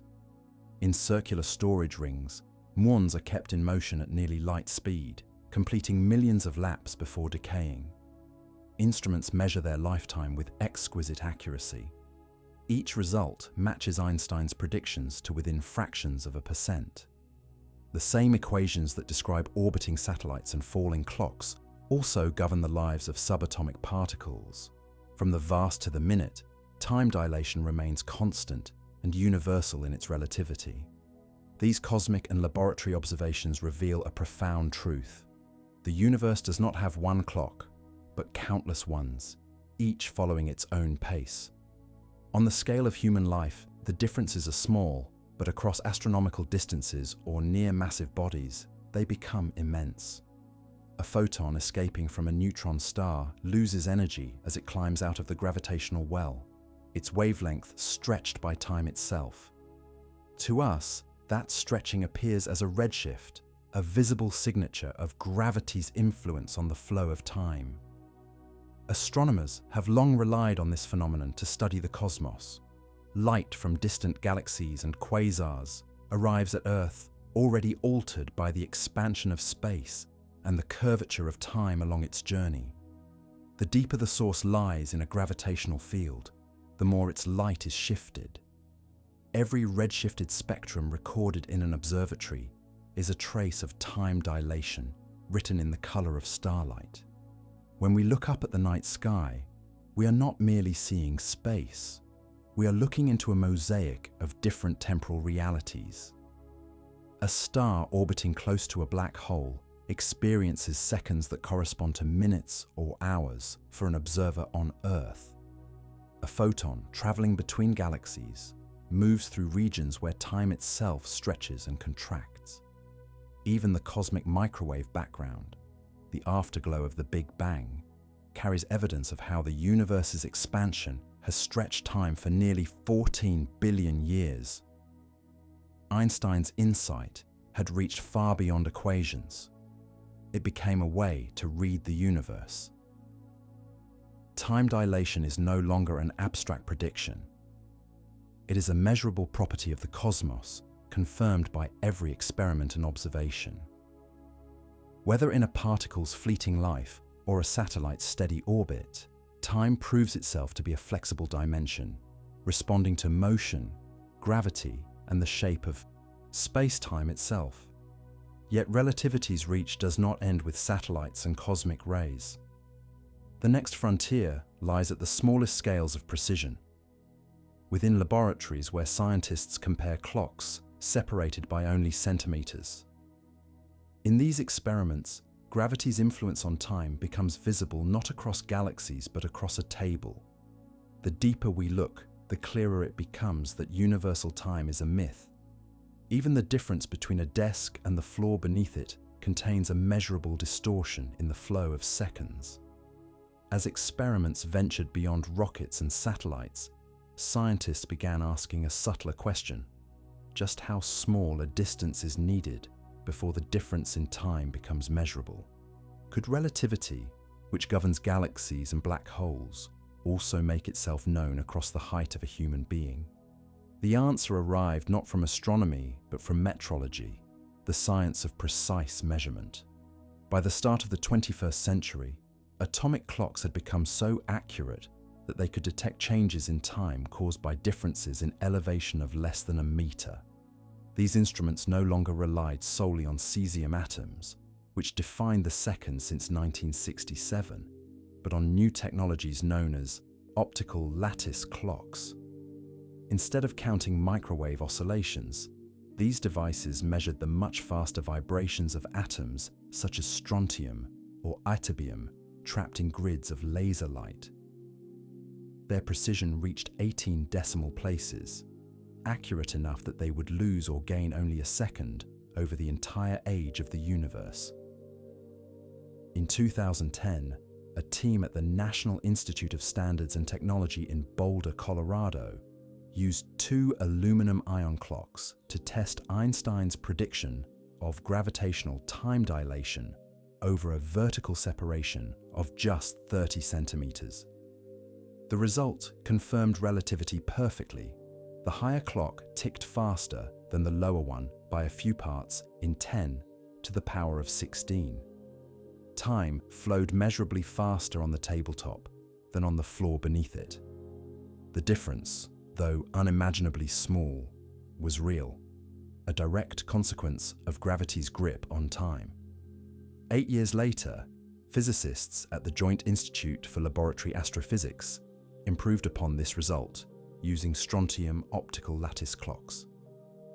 Their instruments were sensitive enough to detect a time difference corresponding to a height change smaller than a human hair. At that precision, even tiny variations in Earth's gravitational field became visible as shifts in the rhythm of atomic vibrations. Relativity, once tested with stars and rockets, now revealed itself between the soles of a scientist's shoes and the height of their head. This new level of precision changed more than metrology. It altered the way we think about time itself.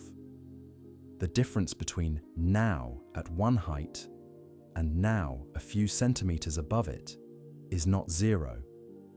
Every point in space carries its own present moment, defined by its gravitational potential. The concept of universal time, already dismantled by Einstein's equations, was finally erased by experiment. Even within a single laboratory, there is no single present shared by all points. These optical lattice clocks have become powerful tools for exploring the planet and the universe. By comparing clocks at different locations, scientists can map variations in Earth's gravity with extraordinary sensitivity, effectively turning time into a probe of the planet's shape and density. This technique, called relativistic geodesy, can detect changes in the gravitational field caused by melting glaciers, shifting groundwater, or volcanic activity. Time, once an abstraction used to schedule human life, has become an instrument for observing the planet itself. The implications reach even further. Networks of ultra-precise clocks may one day detect gravitational waves, ripples in spacetime produced by cataclysmic cosmic events, through the tiny distortions those waves cause in the rhythm of time on Earth. Each clock would serve as a node in a planetary-scale observatory, listening to the vibrations of the universe in the most fundamental language nature offers, the beating of seconds. The development of these clocks also touches philosophy in subtle ways.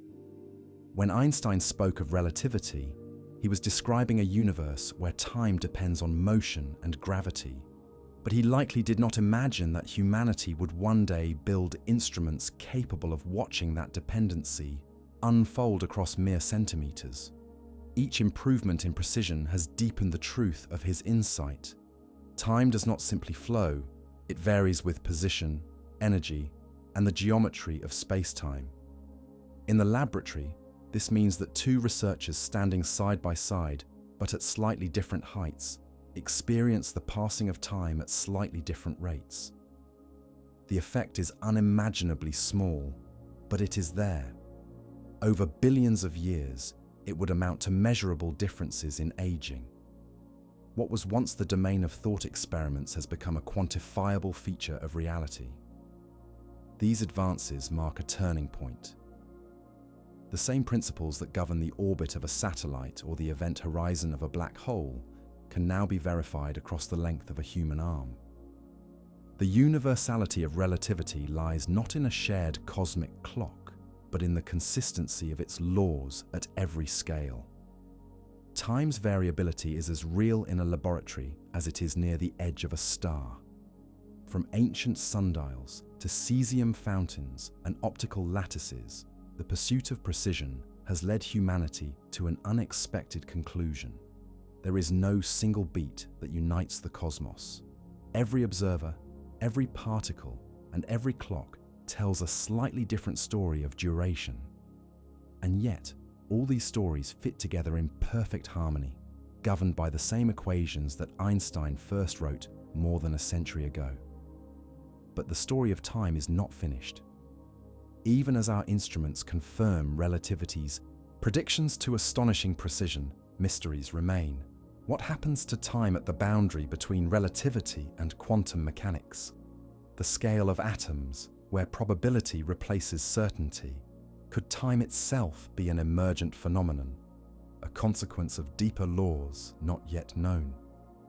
Before those questions can be faced, we must follow time into the universe's most extreme environments, places where gravity's pull slows it to a crawl, and the structure of space-time itself becomes visible.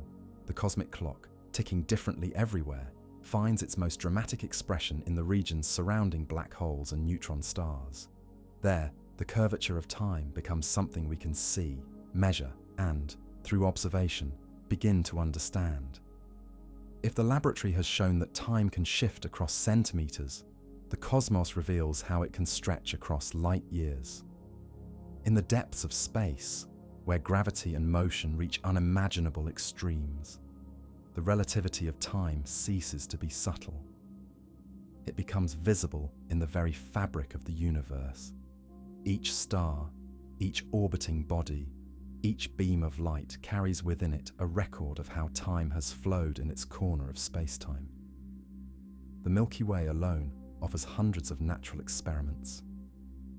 Near its center lies the supermassive black hole Sagittarius A, around which stars trace rapid elliptical paths. Among them, one star, S2, has become a cosmic clock of extraordinary precision. Every 16 years it swings perilously close to the black hole, moving at a few % of the speed of light. During that brief approach, the gravity of Sagittarius A slows the star's internal clock, stretching its light into longer wavelengths before it reaches us. In 2018, the gravity collaboration measured this redshift in exquisite detail. The signal followed Einstein's equations exactly, confirming that time itself flows more slowly in the presence of intense gravity. Elsewhere in the cosmos, binary pulsars provide another way to watch time's distortion. These systems consist of two neutron stars locked in orbit, each acting as a precise celestial clock.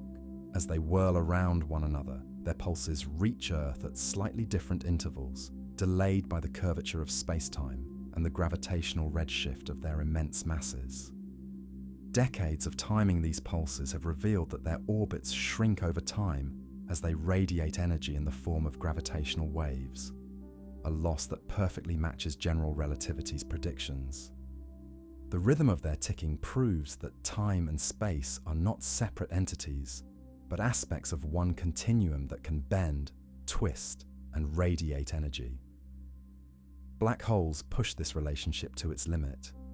The light escaping from their surroundings offers a glimpse of time stretched almost beyond recognition. The event horizon. Telescope's image of the black hole in the galaxy M87 captured a ring of radiation bent by spacetime itself. Each photon that reached Earth had spent minutes or even hours orbiting the black hole before escaping. In the gravitational well, time slowed nearly to a halt. What we see as a static image is in fact a snapshot of light delayed by gravity's relentless warping of spacetime. Even beyond individual stars and galaxies, time dilation shapes the appearance of the entire universe. When astronomers observe distant supernovae, exploding stars billions of light years away, they find that the brightness of each explosion fades more slowly than it would if time flowed uniformly. The stretching of space as the universe expands also stretches the flow of time for those distant events.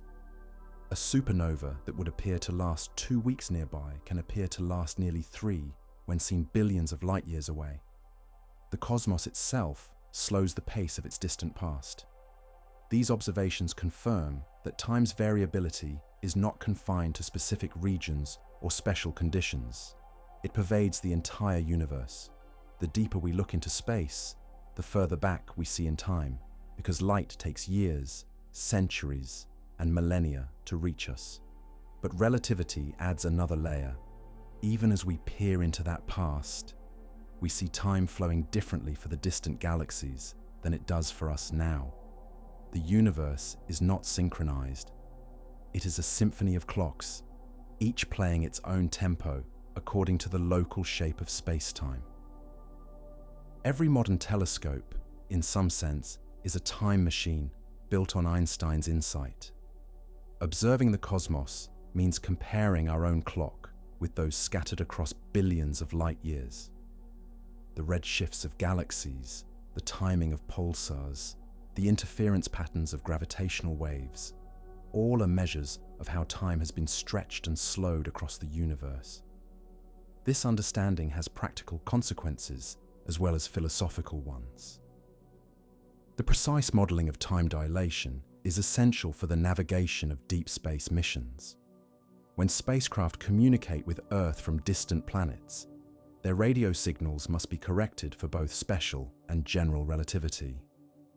The curvature of spacetime near the Sun, for instance, adds microseconds of delay that must be calculated to guide the craft accurately. Even a tiny oversight would translate into vast navigational errors over interplanetary distances. From the surface of Earth to the edge of the observable universe, every successful measurement confirms the same truth. Time is not absolute. It bends with motion, stretches with gravity, and expands with the cosmos. The difference between a second on a mountaintop, a second in orbit, and a second near a black hole is real, measurable, predictable, and essential to understanding reality. This cosmic perspective also invites reflection on our own existence. For all the vast differences in time's flow across the universe, the equations that govern them are universal. The same mathematics that describes the slowing of time near a black hole explains the minute differences between two atomic clocks in a laboratory. From the subatomic to the cosmic, time's relativity unites the extremes of scale under one principle. By now, the evidence is overwhelming. Relativity is not merely a theory about how clocks behave. It is a description of how the universe is built. Every photon that travels through space and every planet that orbits a star traces a path through curved spacetime, obeying the same geometry. And at the heart of that geometry lies time, elastic, dynamic, and inextricably bound to space. As we watch these cosmic clocks tick at their varying rates, one question begins to rise beyond physics itself. If time is so malleable, so dependent on motion and gravity, then what does it mean to experience it? How does the human mind, confined to its brief moments and memories, perceive a dimension that flows differently in every corner of the cosmos. To explore that question, science must turn inward from the universe to the brain, where the physics of time meets the biology of perception. When Einstein dismantled the idea of absolute time, he also destroyed something even more fundamental, the notion of a shared now. Before relativity, people assumed that the present moment was the same everywhere, that the universe moved together in one synchronized beat. But Einstein showed that simultaneity itself depends on motion. What one observer calls now, another, moving differently, may see as part of the past or the future. To grasp this, imagine a long train moving across a flat plain. Two bolts of lightning strike the tracks, one at the front of the train, one at the rear. To an observer standing on the ground, midway between the strikes, the flashes of light reach their eyes at the same time. The events are simultaneous, but for someone riding inside the train, things look different. As the train moves forward, the passenger rushes toward the flash from the front and away from the one at the rear. Because light travels at the same speed for everyone, the passenger sees the front flash first. For them, the two strikes were not simultaneous. Each observer's conclusion is correct in their own frame of reference. There is no single universal answer. This simple thought experiment captures one of the most astonishing consequences of relativity. Time and space are so deeply intertwined that simultaneity cannot exist independently of motion. The separation between before, after, and now depends on how an observer moves through spacetime. The concept of a universal present, a shared cosmic moment, vanishes. When Einstein first proposed this, many found it impossible to accept. Even seasoned physicists were unsettled. If simultaneity is relative, then the entire universe cannot share one common clock. Distant stars, planets, and galaxies each exist in their own slice of time, defined by their motion relative to the observer. What we call the present on Earth might correspond to vastly different moments elsewhere. This idea was not just a mathematical curiosity. It had profound implications for how we understand reality. It meant that time does not flow in unison through the universe. Events that seem ordered for one observer may appear reversed for another, provided their relative motion is great enough. The division between past and future, once considered absolute, is a matter of perspective. Einstein's view was not born of speculation, but of consistency. The constancy of the speed of light leaves no room for an absolute now. If two observers moving differently both measure light at the same speed, their definitions of time and distance must adjust. One person's simultaneous events become another's separated in time. The mathematics of relativity demands it. This concept, known as the relativity of simultaneity, can be difficult to visualize because our everyday experiences occur at speeds too slow for the effect to matter. On Earth, moving even hundreds of kilometers per hour makes an immeasurably small difference to simultaneity. But in cosmic terms, where objects travel near the speed of light, it becomes crucial. For astronauts aboard fast-moving spacecraft or particles zipping through accelerators, the distinction between now and then is literally different from ours. In 1922, this strange reality became a subject of public debate between Einstein and the philosopher Henri Bergson in Paris. Bergson argued that Einstein's physics described mechanical time, the ticking of clocks, but not lived time, the continuous flow of consciousness that humans experience. Einstein replied that physics deals only with measurable quantities, and that, in the physical universe, simultaneity has no absolute meaning. Their debate captured a divide that persists today: the difference between time as physics measures it and time as the mind perceives it. Experiments have since vindicated Einstein's view. Atomic clocks flown on aircraft, placed on satellites, or moved through particle beams all confirm that synchronization depends on motion. Two clocks that once agreed will disagree after traveling different paths through space-time. Each records its own sequence of events, and no single master clock can reconcile them all. This is why the global positioning system must constantly adjust for relativity. The satellite network relies on synchronized time signals, yet each satellite's motion means its clock runs differently from those on Earth. Without continuous correction, the system would fall out of sync within hours. The same principle applies to all high-precision timing networks, from intercontinental communications to scientific experiments. Every clock is bound to its own trajectory through space-time. The relativity of simultaneity has consequences beyond physics. It reshapes how we imagine the structure of the universe. If there is no universal now, then the cosmos cannot be divided neatly into past, present, and future. Instead, it consists of a vast four-dimensional tapestry where all events exist within space-time, their order depending on the observer.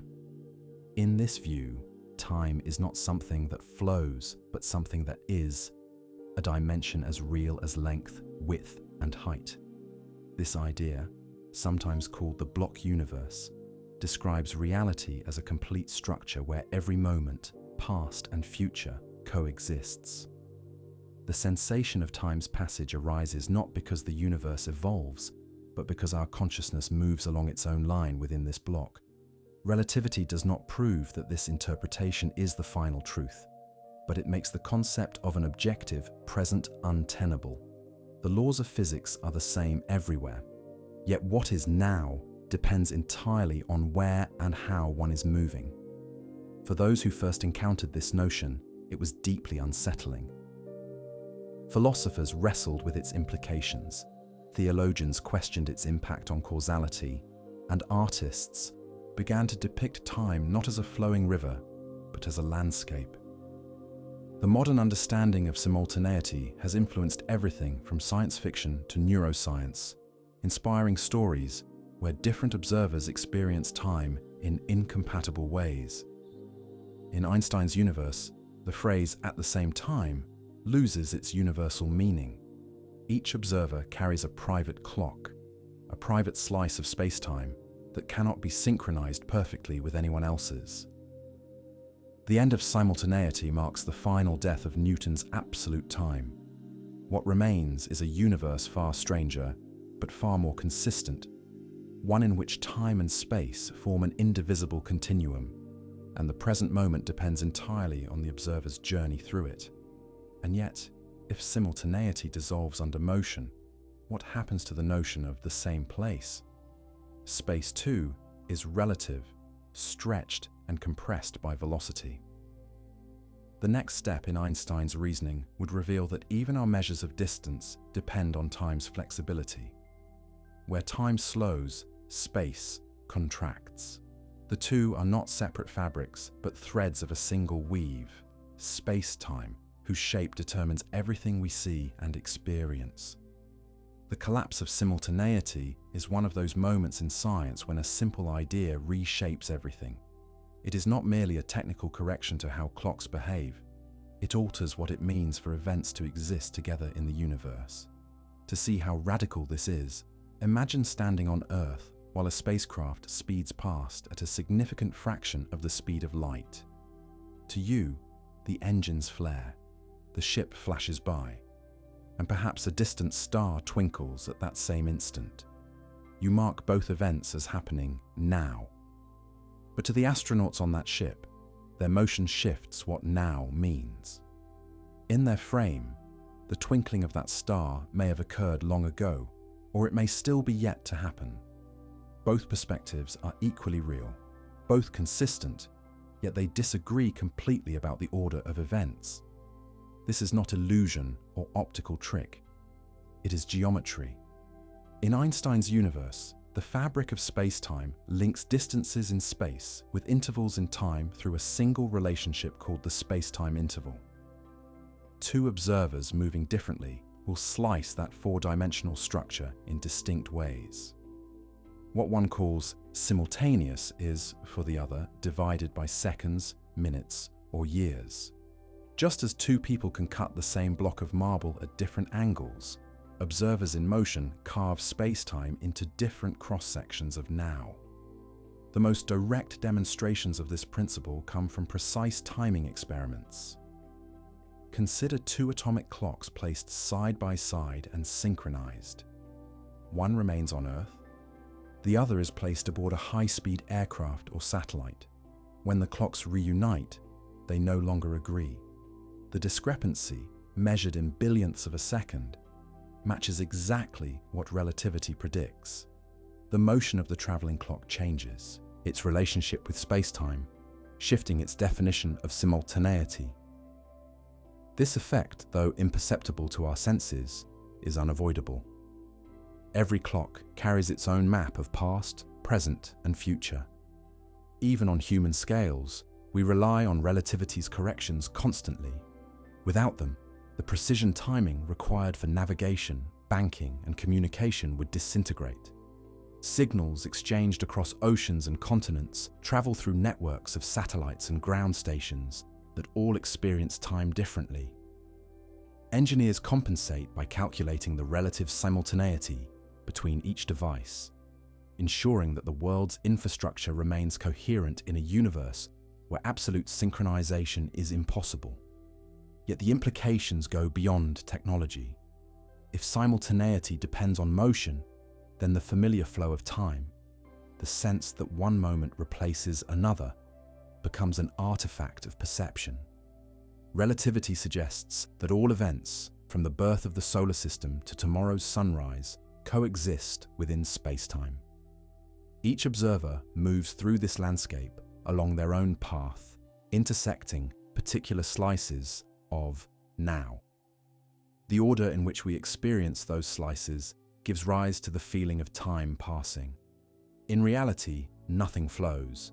Everything simply exists within the geometry of the universe. This perspective troubled many early thinkers.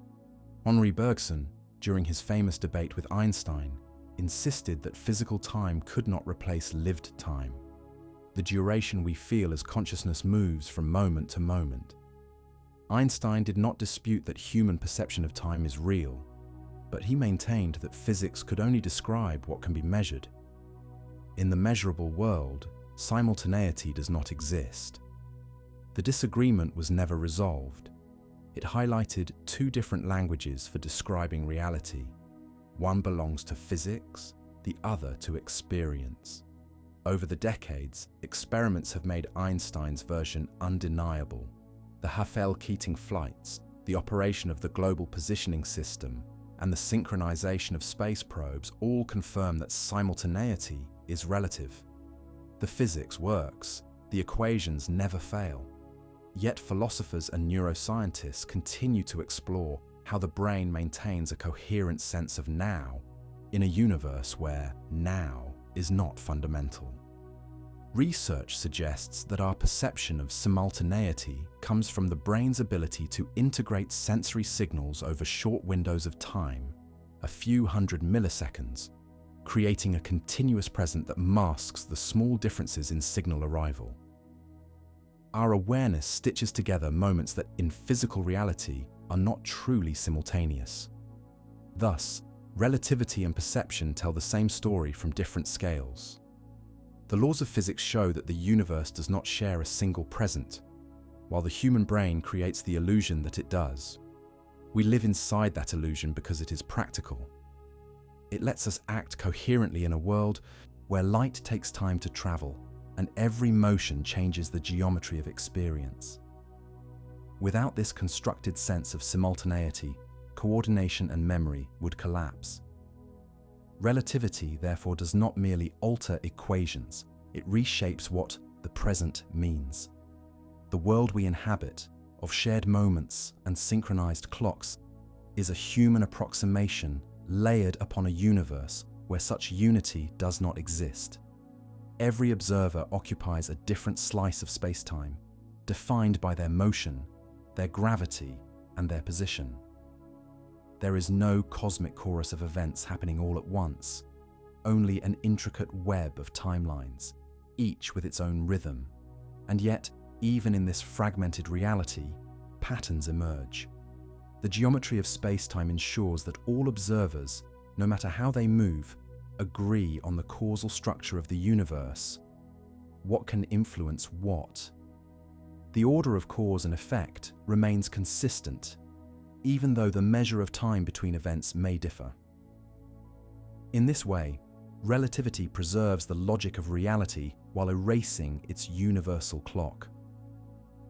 The end of simultaneity marks the final step in Einstein's dismantling of absolute time. It is not a destruction of order, but a revelation of deeper order, a universe that keeps its consistency not through sameness, but through relativity.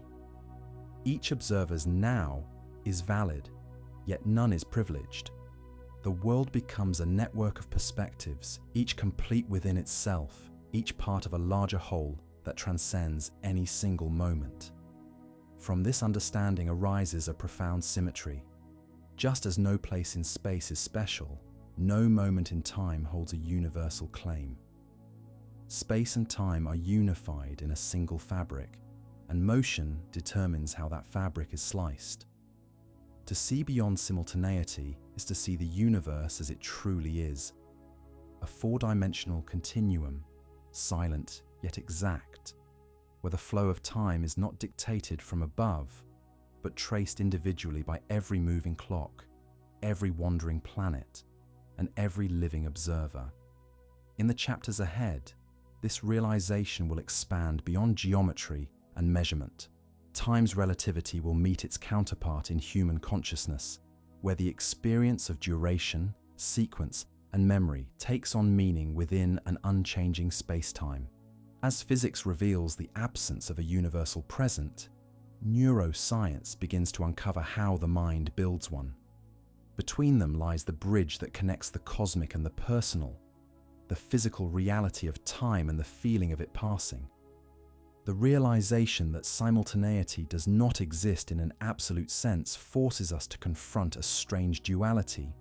Physics tells us there is no shared now, yet consciousness insists there is. Every moment we experience seems to unfold across the entire world at once.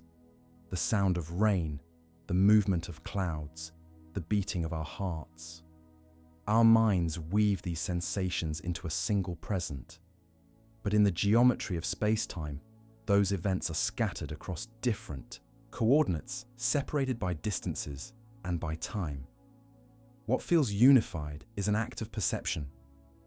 Human beings, unlike clocks, are not instruments for measuring time. We are instruments for experiencing it. Our brains collect light, sound, and touch at slightly different speeds and synchronize them into a continuous whole. Nerve impulses travel only a few hundred kilometers per hour, far slower than light. So the signals that reach our awareness are already old by a fraction of a second. Yet the brain blends them into a single moment, giving rise to the illusion of simultaneity. The present we perceive is a window of integration, a kind of temporal averaging that hides the delays of physics. Neuroscientists have measured this window. Experiments show that our sense of the present spans roughly 3/10 of a second. Within that narrow slice, the brain merges events that occur close together in time, treating them as one. Outside of it, we perceive sequence, before and after. This mechanism evolved because survival depends not on knowing when something truly happens in space-time, but on reacting consistently to what we perceive as happening together. The mind's definition of now is therefore a biological adaptation, not a reflection of the universe's structure. When viewed through Einstein's lens, this adaptation takes on profound meaning. Every person, every creature, lives in a private now, assembled from sensory data and neural processing. Our shared sense of time arises from communication and agreement, not from any universal clock. When we synchronize our watches or agree to meet at a certain hour, we are aligning conventions, not absolute moments. What feels like simultaneity among people is a coordinated illusion built upon signals that take time to travel. This understanding reshapes the relationship between human experience and physical law. In the realm of physics, time and space are dimensions of geometry. In the realm of the mind, they are frameworks of awareness. One describes what is measurable, the other describes what is felt. Both are true within their domains, but they do not describe the same thing. The relativity of simultaneity belongs to the external universe. The unity of the present belongs to consciousness. Even in communication between planets or spacecraft, this distinction becomes practical. When mission controllers send commands to a rover on Mars, those signals travel at the speed of light, taking anywhere from 4 to 20 minutes to arrive. There is no shared now between Earth and Mars. Engineers design around this delay, predicting future positions and outcomes rather than expecting instant response. The universe itself demands that we think relationally, not absolutely. In a way, this division between physical and perceived time mirrors the structure of space-time itself. Each observer, whether a human being or a distant satellite, has their own timeline. A path called a world line through the four-dimensional continuum. Along that line, events unfold in a definite order for that observer, yet no single world line defines the present for all. The geometry of the universe allows countless presents, all equally real, all dependent on motion and perspective. Philosophically, this view invites a calm humility. It reminds us that our sense of the moment, however vivid, is local. The universe is larger than our now. Light from a galaxy billions of light years away is arriving today, yet it left before Earth existed. That distant light, in our present, reveals events that in their own frame happened eons ago. Relativity teaches that the cosmos is layered in time, each layer experienced differently by every observer. Still, our everyday experience of simultaneity has its own beauty. It anchors us in a rhythm that feels unified, allowing life to unfold in coordination. Music, conversation, and shared experience depend on that illusion. In a universe without a universal now, humans create their own through interaction. We speak of the present as if it were shared, and in practice it is, not because physics allows it, but because we collectively construct it. This reconciliation between physics and perception hints at a deeper truth. The loss of simultaneity does not strip meaning from time, it enriches it. It shows that what we call the present is not a fixed slice of the universe, but a dynamic interface between the external world and the internal mind. Time, in its physical sense, may have no universal beat, but in consciousness it becomes melody, a sequence of perceptions stitched together by memory and anticipation. Einstein's insight did not end with equations, it reached into the way we understand existence. By revealing that simultaneity is relative, he showed that the universe has no single viewpoint. Every observer lives in their own unfolding story, written in space-time. The fabric of reality is plural, yet consistent. As we turn from relativity's grand structure toward the instruments that measure it, the distinction between objective and subjective time becomes even clearer. The next chapter will follow how humanity learned to measure these differences, how clocks, from pendulums to lasers, became the ultimate witnesses to time's relativity. Their precision exposes what the senses cannot, that even over a few meters, the flow of time changes. Through their steady ticking, the myth of universal time finally gives way to immeasurable, multifaceted truth. For most of history, timekeeping was about coordination, aligning human activity with the rising of the sun, the turning of the seasons, or the striking of a bell. But in the last century, it has become something else entirely, a way to probe the structure of reality itself. Every leap in precision, from swinging pendulums to oscillating atoms, has uncovered new details about how time behaves under gravity, motion, and the subtle curvature of spacetime. Today, the smallest shifts in a clock's rhythm reveal truths once hidden in the stars. The story begins with the revolution in atomic timekeeping. In 1955, Louis Essen and Jack Parry at the National Physical Laboratory in Britain built the first practical cesium beam clock. Instead of relying on mechanical motion, it measured the natural oscillations of cesium atoms, whose electrons jump between two specific energy levels with extraordinary regularity. These oscillations occur 9,192,631,770 times each second. By defining that number of oscillations as 1 second, scientists replaced Earth's rotation, irregular and imperfect, with a universal atomic reference. This transition from celestial to atomic time marked a turning point. The accuracy of atomic clocks was so high that even the faintest effects predicted by relativity could be detected. Clocks on mountains ticked faster than those in valleys. Clocks on aircraft, satellites, or even in different parts of a building revealed measurable differences. For the first time, humanity could observe time dilation, not in thought experiments or distant stars, but within the space of a few meters. In 1959, the Harvard Tower experiment had already confirmed that gravity slows time. 2 decades later, the introduction of hydrogen maser and cesium fountain clocks brought even greater precision.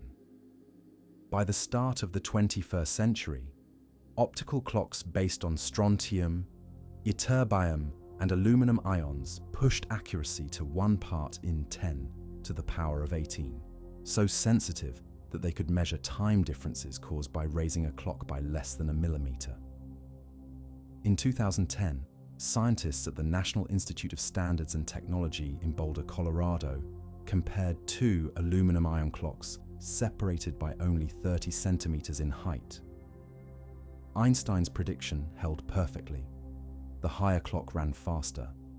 The time difference was less than a trillionth of a second per hour, yet it matched the curvature of space-time exactly. Time, it seemed, cared about altitude, even across the span of a human arm. These measurements confirmed a profound idea. There is no place in the universe where time flows identically to anywhere else. The passage of seconds depends on the gravitational potential of each point in space. A person's head literally ages faster than their feet. The effect is minuscule, billions of times smaller than any biological process, but measurable. It proves that the universe does not share a single present, even within the same room. As clock technology improved, timekeeping became a branch of fundamental physics. Precision metrology laboratories around the world began using networks of optical clocks to compare time across continents. Fiber optic cables and satellite links allow clocks thousands of kilometers apart to be synchronized and compared to parts in 10 to the power of 18. These comparisons have confirmed relativity with ever-increasing fidelity and revealed minute fluctuations in Earth's gravitational field caused by tides, mountains, and even weather systems. This technique, known as relativistic geodesy, turns time into a tool for measuring gravity. Because a clock's rate depends on the strength of the gravitational field where it resides, comparing clocks at different locations effectively measures the shape of the planet itself. Scientists can detect changes in groundwater, glacier movement, and volcanic activity simply by observing how the tick rates of clocks shift over time. Time has become a new kind of sensor, one that can weigh the Earth's invisible motions with unmatched precision. But these experiments also expose the limits of our assumptions. As accuracy improves, even tiny perturbations, magnetic fields, temperature fluctuations, or quantum noise begin to affect clock behavior. Correcting for them requires blending physics at every scale: quantum mechanics for the atom's energy states, thermodynamics for environmental effects, and relativity for gravitational potential. Every tick of a modern optical clock represents the unity of physical law. Such precision brings relativity out of the realm of cosmic theory and into everyday life. Time dilation, once tested with spacecraft and black holes, can now be observed between floors of a building. The dream of a universal time has vanished, replaced by a web of local times, each measurable and consistent within the geometry of spacetime. These experiments are as philosophical as they are technical. They force us to confront the idea that now is not even uniform across the span of a laboratory bench. In this way, Einstein's equations have transformed from abstract mathematics into the foundation of technology. Every second we count, every signal we send, and every coordinate we measure rests on an understanding that time is elastic, stretched by gravity, compressed by motion, and defined locally rather than globally. What began as a theoretical challenge to Newton's absolute time has become the framework of civilization itself. The pursuit of greater accuracy continues. Researchers are developing clocks based on single trapped ions and even nuclear transitions, which could measure time differences across atomic nuclei themselves. Such devices may one day detect gravitational waves passing through Earth by sensing the tiny distortions they cause in the rate of ticking. Each advance in precision brings us closer to understanding not just how time behaves, but what it truly is. For now, the evidence is clear. Time's flow depends on position, motion, and gravity.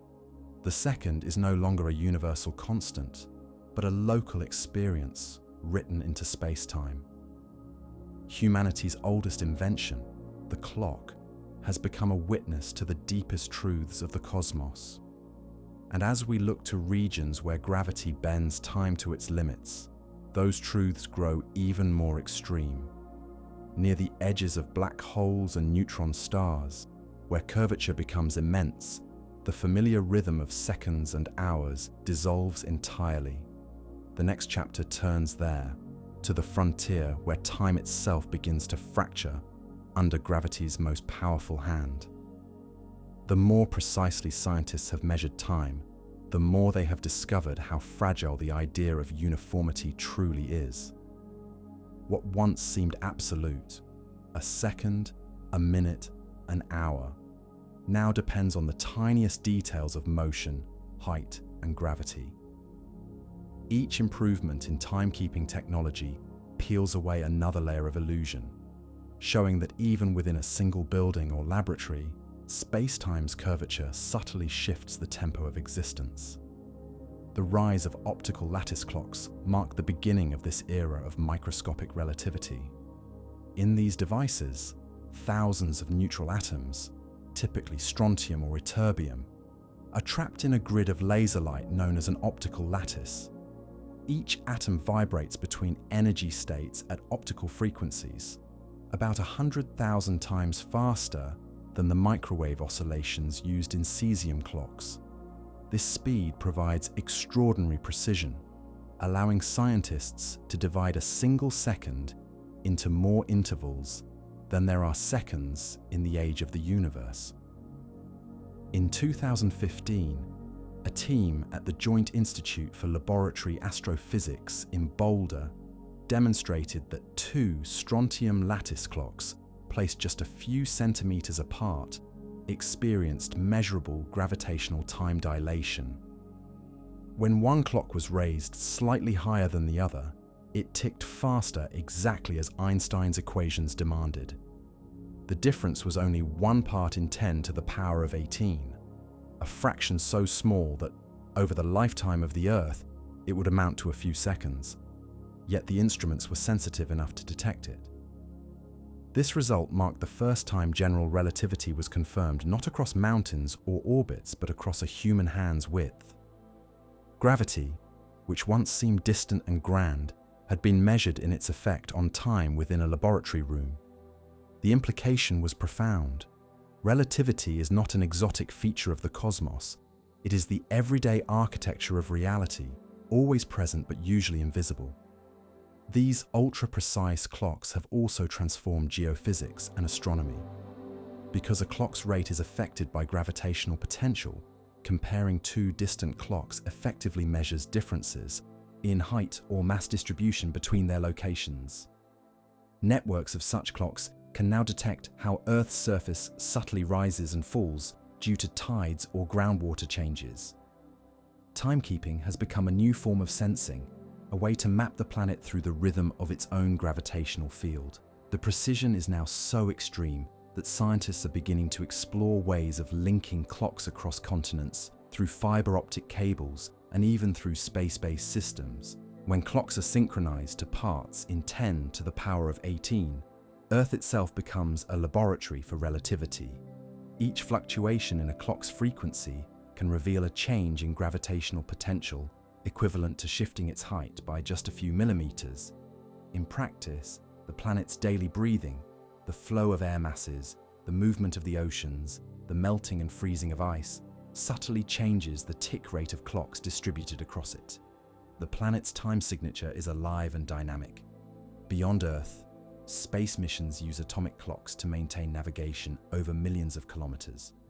The Deep Space Atomic Clock, launched by NASA in 2019, demonstrated autonomous navigation by measuring its own time with stability exceeding anything previously sent beyond Earth. Without such precision, spacecraft could not determine their positions or velocities accurately enough to travel between planets. Relativity is not a correction for these systems. It is the foundation that makes them possible. The growing accuracy of clocks has also blurred the boundary between relativity and quantum mechanics. Inside an optical clock, each atom's vibration is governed by quantum rules, yet its rate is affected by spacetime curvature. The tick of a clock thus becomes a meeting point between the quantum and the cosmic, a place where the smallest and largest descriptions of nature intersect. Measuring time to such accuracy tests both theories simultaneously, searching for any deviation that might hint at new physics. So far, none has appeared. Einstein's geometry still holds perfectly, even when tested against the uncertainty of the quantum world. These experiments reveal an extraordinary harmony underlying the complexity of nature. The same equations that describe the slowing of time near a black hole also govern the nanosecond differences between clocks a few centimeters apart. The universe is consistent across its scales. What changes is only the magnitude of the effect, not the principle itself. Philosophically, the implication is astonishing. We tend to imagine gravity as a force pulling us downward, yet relativity shows it to be something subtler, a bending of space-time that alters the very rhythm of existence. Every point in space has its own tempo, and every atom carries a memory of the gravitational field it inhabits. The precision of modern clocks makes this reality tangible. When we raise a clock from the floor to a table, it truly moves into a region where time flows faster. We can measure that shift, record it, and predict it exactly. This is why modern physics no longer treats time as an external background, but as a measurable field intertwined with matter and energy. Time does not simply pass, it interacts. The ticking of a clock is a dialogue between quantum transitions and cosmic geometry, between the smallest building blocks of matter and the curvature of the universe itself. Each step in the refinement of timekeeping has brought us closer to this realization. From Galileo's pendulum to Huygens' balance wheel, from quartz crystals to cesium atoms and optical lattices, every improvement has chipped away at the illusion of universality. The farther we push precision, the more we find that time is local, variable, and relational. There is no single beat binding the cosmos, only countless rhythms intertwined in perfect mathematical harmony. Yet one mystery remains. Relativity and measurement can tell us how time behaves, but not why it exists at all. Clocks reveal its variations, but not its origin. To search for that answer, physics must venture beyond measurement and theory, into the realm of extremes, places where time slows almost to nothing, and the distinction between the present and eternity begins to vanish. Those places are found near the densest and most powerful objects in the universe, black holes and neutron stars. There, the structure of space-time folds inward, and time itself approaches its limit. To witness how far gravity can stretch the fabric of time, we must leave Earth behind and travel to the edges of relativity, where seconds can last forever, and the universe shows us what it means for time to nearly stop. The smallest and the largest scales of time meet in the same laws. What begins as a shift measured across centimeters in a laboratory culminates in the stretching of entire centuries near a black hole. Between these extremes lies one unbroken principle. Gravity controls the tempo of time. Einstein's equations apply as precisely to an optical lattice clock as they do to a collapsing star. They are the same music played at different volumes. To understand how profound this unity is, imagine taking one of those bolder strontium clocks and placing it ever closer to a massive object. Each step downward into a stronger gravitational field would slow its ticking. The effect would grow smoothly, with no sudden boundary, until at last the clock approached a region where time nearly stopped. This is not imagination, but direct consequence of geometry. Every mass, no matter how small, bends space-time around it. The greater the mass, the deeper the curvature, the slower the flow of time. On Earth, that difference is tiny. Between sea level and the summit of Mount Everest, the variation in clock rate amounts to a few billionths of a second per year. But near the surface of a neutron star, the distortion is staggering. A neutron star packs more mass than the Sun into a sphere only 20 kilometers wide. Its gravitational potential slows time by roughly 30% compared with a distant observer. If a clock could survive there, it would tick far more slowly than one in interstellar space. Approach a black hole and the effect becomes extreme. A clock orbiting near the event horizon would appear to almost freeze when viewed from afar. To the clock itself, nothing unusual would occur. Its seconds would still pass normally in its own frame. But to an external observer, each second would stretch toward infinity. Time near the black hole's edge runs so slowly that the universe beyond it races ahead. This is not poetic exaggeration, but measurable reality. Observations of matter swirling around black holes show the red-shifted glow of light climbing out of those deep gravitational wells, each photon stretched by time dilation on its escape. The Gravity Collaboration's observations of the star S2 near the Milky Way's central black hole provided the clearest example yet. As the star swept close to Sagittarius A King, moving at a few percent of the speed of light, its spectrum shifted precisely as predicted. The redshift combined two effects: its enormous velocity and the slowing of time in the black hole's gravity. The data fit Einstein's equations perfectly. In that single observation, time dilation moved from theory to cosmic demonstration. What these measurements reveal is continuity. The universe does not change its rules between the laboratory and the galaxy. The same mathematics that governs a photon in an optical clock explains the stretching of light escaping from a quasar. Time's relativity is scale-free. It links human technology to the deepest gravitational wells. Every clock, wherever it exists, measures spacetime's geometry. Whether that clock is an instrument of aluminum ions in Colorado or a spinning pulsar 10,000 light-years away. Even the expansion of the universe itself can be read as a form of cosmic time dilation.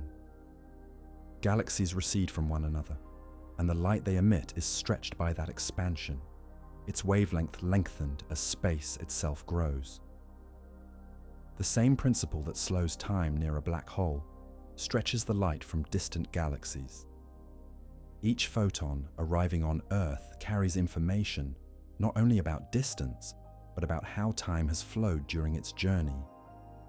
The cosmos keeps no single tempo. Its rhythm depends on where you listen. This perspective binds together every experiment and every observation since Einstein's first insight. The interferometers that measure the speed of light, the airplanes carrying atomic clocks, the satellites transmitting GPS signals, the pulsars orbiting black holes, all are expressions of the same truth. Time is not universal. It is part of a dynamic space-time that curves and stretches under the influence of matter and motion. For a century, relativity has passed every test. No deviation has ever been found. No experiment has contradicted its predictions. Yet with each success comes a question that physics still cannot answer. What is time itself? Relativity describes how time behaves, not why it exists. It shows that time and space form a single fabric, but it does not reveal what gives that fabric substance. Is time fundamental, a dimension as real as space? Or is it an emergent property of deeper physical laws still unknown? Modern research is beginning to blur the boundary between these possibilities. Quantum physicists studying entanglement and information have proposed that time may arise from the relationships between quantum states, that it might not exist independently at all. Others suggest that time is woven into the structure of space-time through thermodynamics and entropy, the universal tendency for systems to evolve toward disorder. These ideas remain speculative, but they hint that Einstein's geometry may be only the surface of a deeper reality. What is certain is that the universe reveals itself through time. Every measurement, every observation, every breath of experience unfolds within its framework. From the pendulum to the optical clock, from the motion of planets to the orbits of stars, the act of measuring time has led humanity from the simplest tools to the frontiers of understanding. The search for precision has become a search for truth. As the journey continues, the next chapter will step into those cosmic frontiers directly, into the regions near black holes and neutron stars, where gravity's grip is so intense that time all but ceases.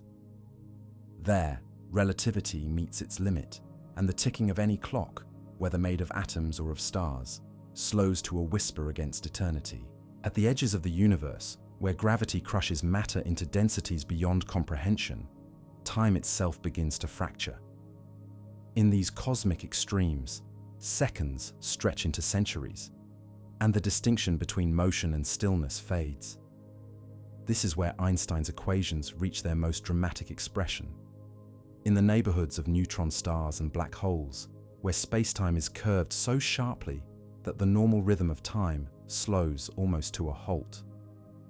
A neutron star is the remnant of a massive star that has burned through its fuel and collapsed under its own gravity.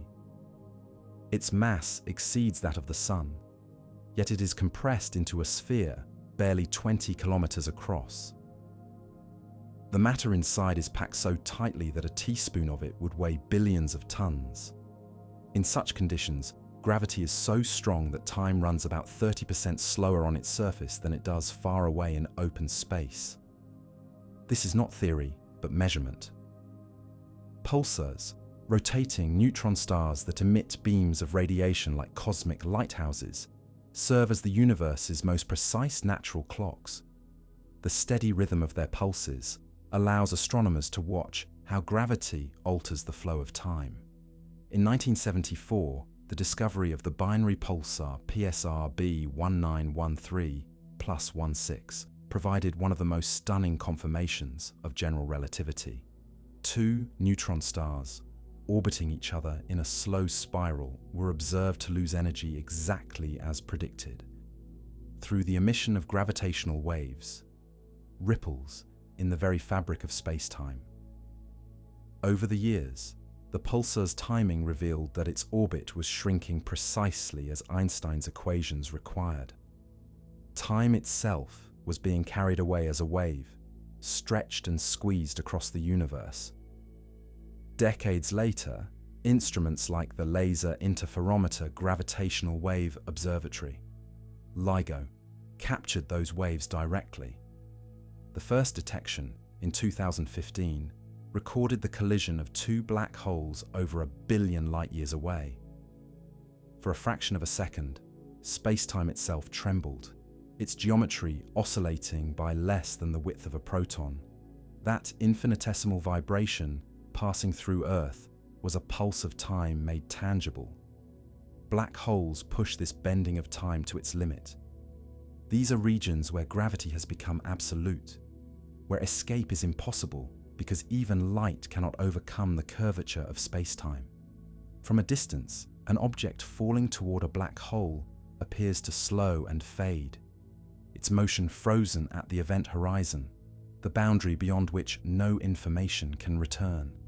But from the object's own perspective, time continues normally. It crosses the horizon without noticing anything peculiar. Two realities coexist, each correct within its frame. Time does not stop. It simply becomes different for different observers. At the center of our galaxy, the supermassive black hole known as Sagittarius A provides the nearest example of these effects.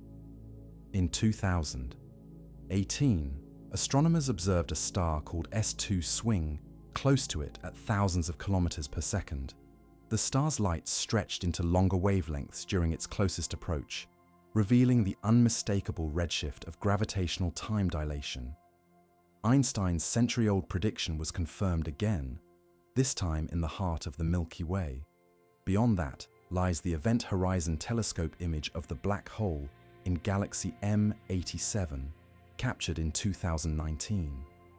The bright ring of light encircling its dark center is not just a picture, it is a map of time itself. Each photon that formed that image spent hours orbiting near the black hole, delayed and bent by gravity before finally escaping toward Earth. What we see in that orange halo is time stretched into visible form. Even the universe's most violent events, like the merger of neutron stars, tell the same story. The gravitational waves and light they release arrive on Earth separated by fractions of a second after traveling hundreds of millions of years. That tiny difference in arrival matches relativity's predictions exactly, showing that gravity and light both move through the same flexible spacetime. Across all these scales, from laboratory clocks to black holes, the lesson is identical. Time is not constant.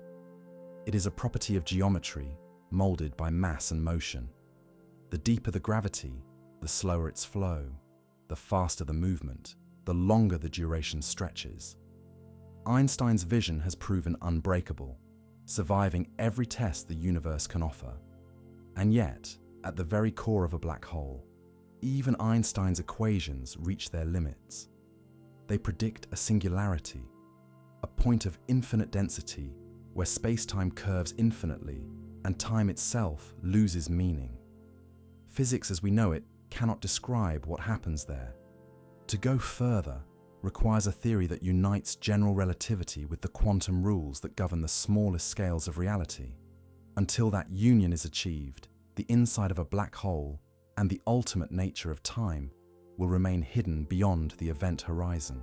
Physics can describe how time behaves, but not how it feels. Every experiment shows that time bends with motion and gravity, yet our minds experience it as a steady flow. This difference between measured time and lived time is more than philosophical, it is biological. Our sense of time exists because the brain must organize experience into order. Without that organization, life would be a chaos of unrelated sensations. The human brain does not sense time directly. It builds it from patterns. Nerve impulses travel at limited speeds, so the signals from our senses arrive at slightly different moments. To compensate, the brain blends them into a coherent present, lasting a few hundred milliseconds. This integration gives us the illusion of simultaneity. We live always a fraction of a second in the past, unaware that our experience of now is a reconstruction of what has already happened. Memory and prediction sustain this illusion. The hippocampus stores sequences of events, while the prefrontal cortex anticipates what comes next. The result is a continuous thread of consciousness, an inner narrative that transforms discrete sensory inputs into the experience of flow. If this process is disrupted through injury, drugs, or disease, time can appear to stop, loop, or fragment. Such distortions show that psychological time is not fixed.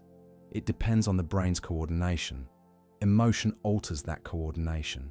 Fear floods the brain with detail, increasing the number of memories encoded per second, making time seem to slow. Joy and concentration can stretch moments into fullness, while boredom and routine make hours vanish. These effects mirror relativity in their structure.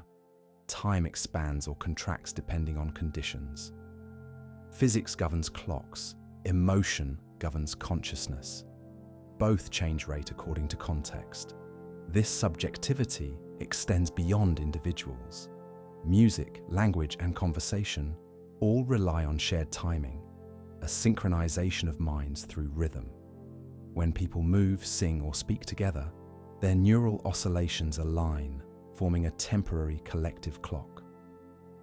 Society's coordination, calendars, schedules, communication networks, is an extension of this synchronization, an attempt to align countless private timelines into shared order.